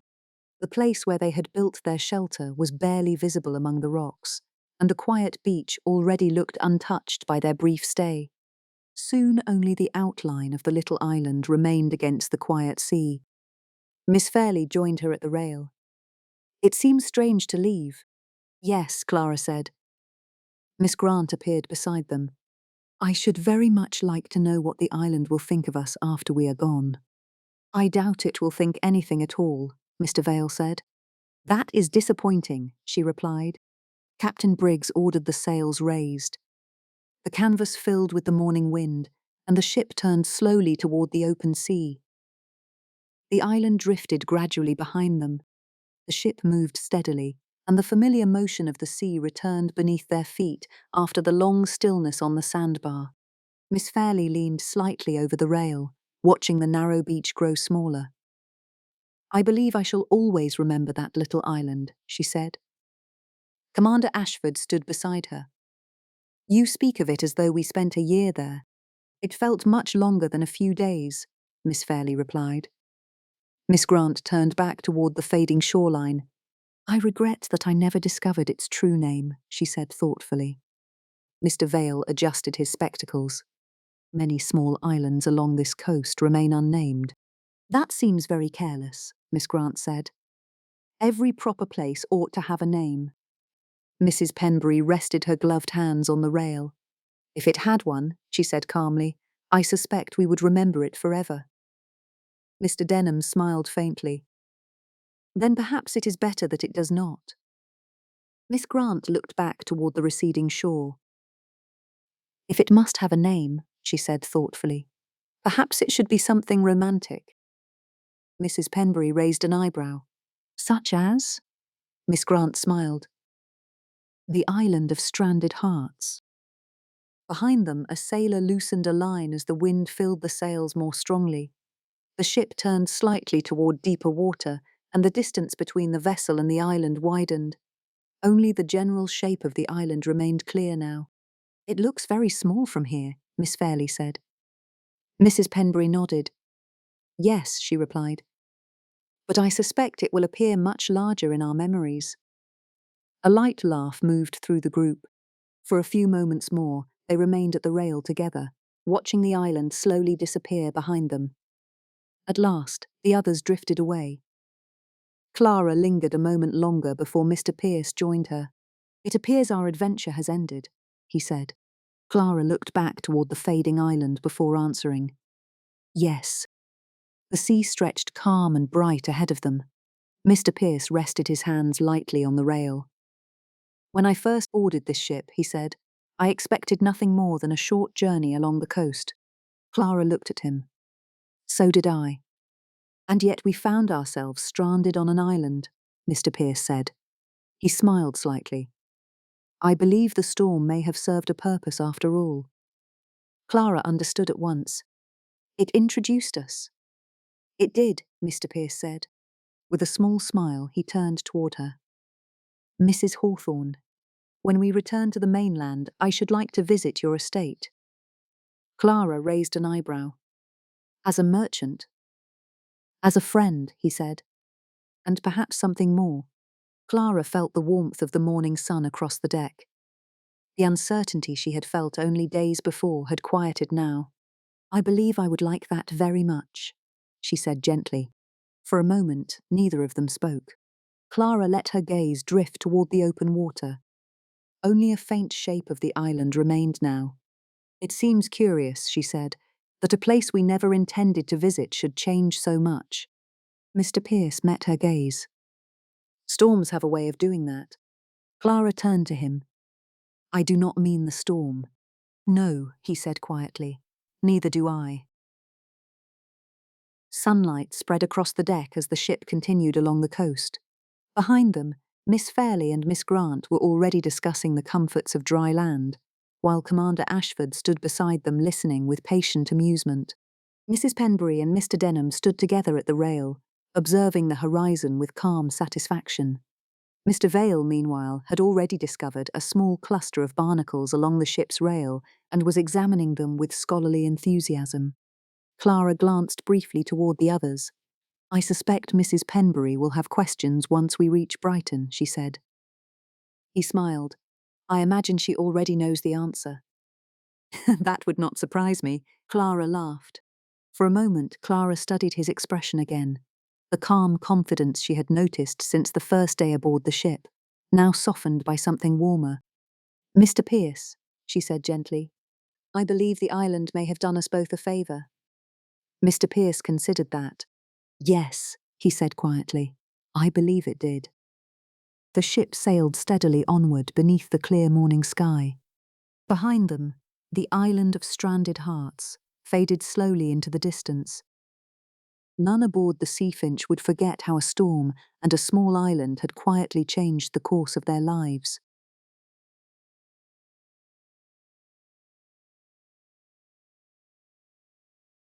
Epilogue. 1 year later.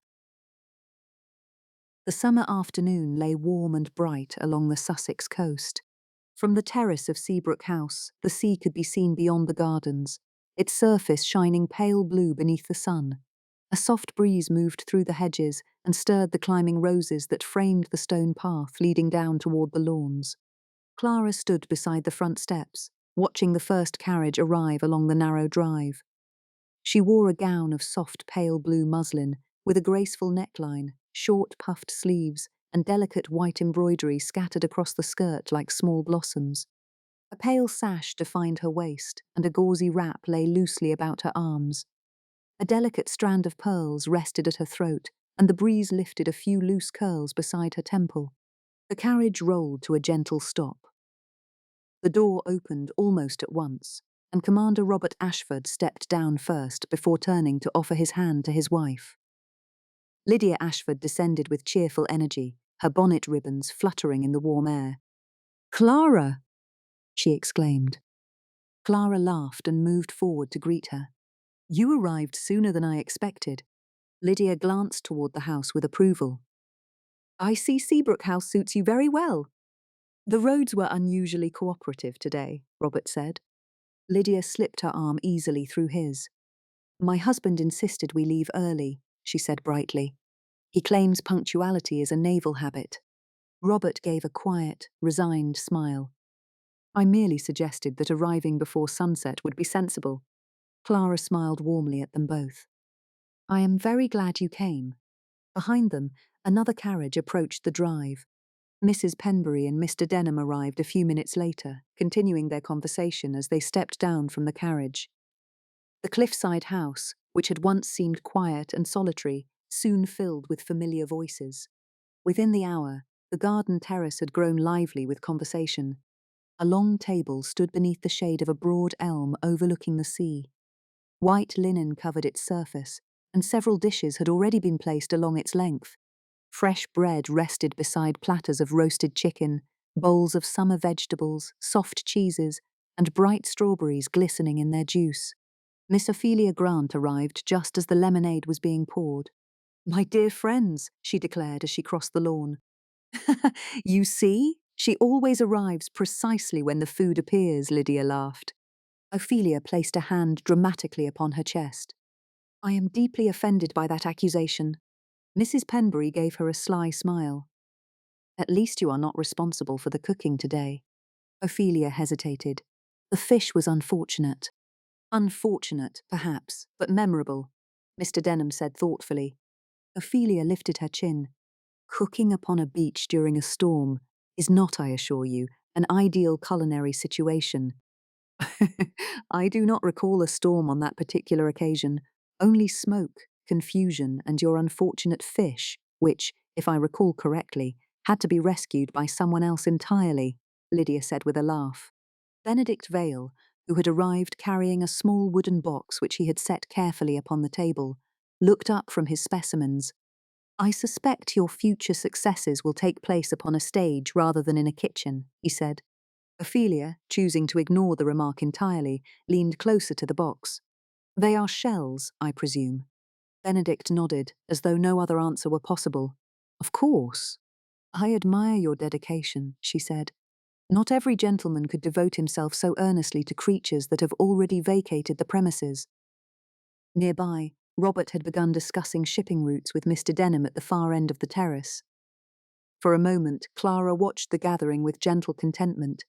It seemed remarkable that a single storm and a small island had brought them all together 1 year earlier. Now their laughter drifted easily across the warm afternoon air. As evening approached, the guests wandered along the garden paths while the sun lowered slowly over the water. Clara followed the narrow path that led down to the shore. The tide moved gently across the sand, leaving thin lines of foam where the waves touched the beach. A moment later, Julian joined her. He fell into step beside her as the sea breeze moved lightly through his dark hair. "It appears your gathering has been a success," he said. Clara smiled. "Yes, though I suspect Ophelia believes the evening would improve further with a stage and a full orchestra." "That would not surprise me," Julian laughed. They walked a little farther along the shore. The evening light spread gold across the sea, and the steady sound of the waves filled the air. Julian glanced toward the horizon. "Do you ever think about that island?" "Sometimes," Clara said. "And what do you think?" She considered the question. "That it was an unexpected beginning." Julian nodded. "Yes," he said quietly. "I believe it was." They stopped where the tide reached the edge of the wet sand. Behind them, lanterns had begun to glow in the garden as their friends continued talking near the house. Ophelia's laughter drifted faintly across the lawn, followed by Benedict's patient attempt to explain one of his shells. Clara looked out across the calm evening sea. "1 year ago," she said, "I believed my life had become very predictable." "And now?" he asked. She turned toward him. "Now I believe storms sometimes arrive precisely when one's life most requires them."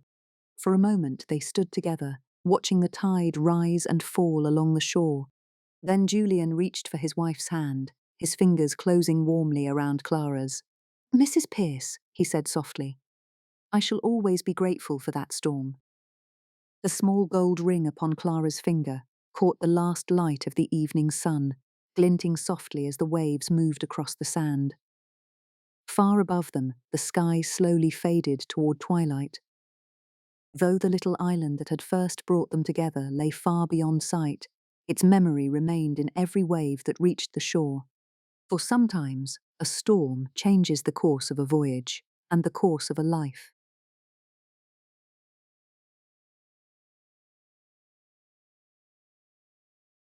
And so, what began with a storm ends in calm waters, cherished memories, and a love neither of them ever expected to find.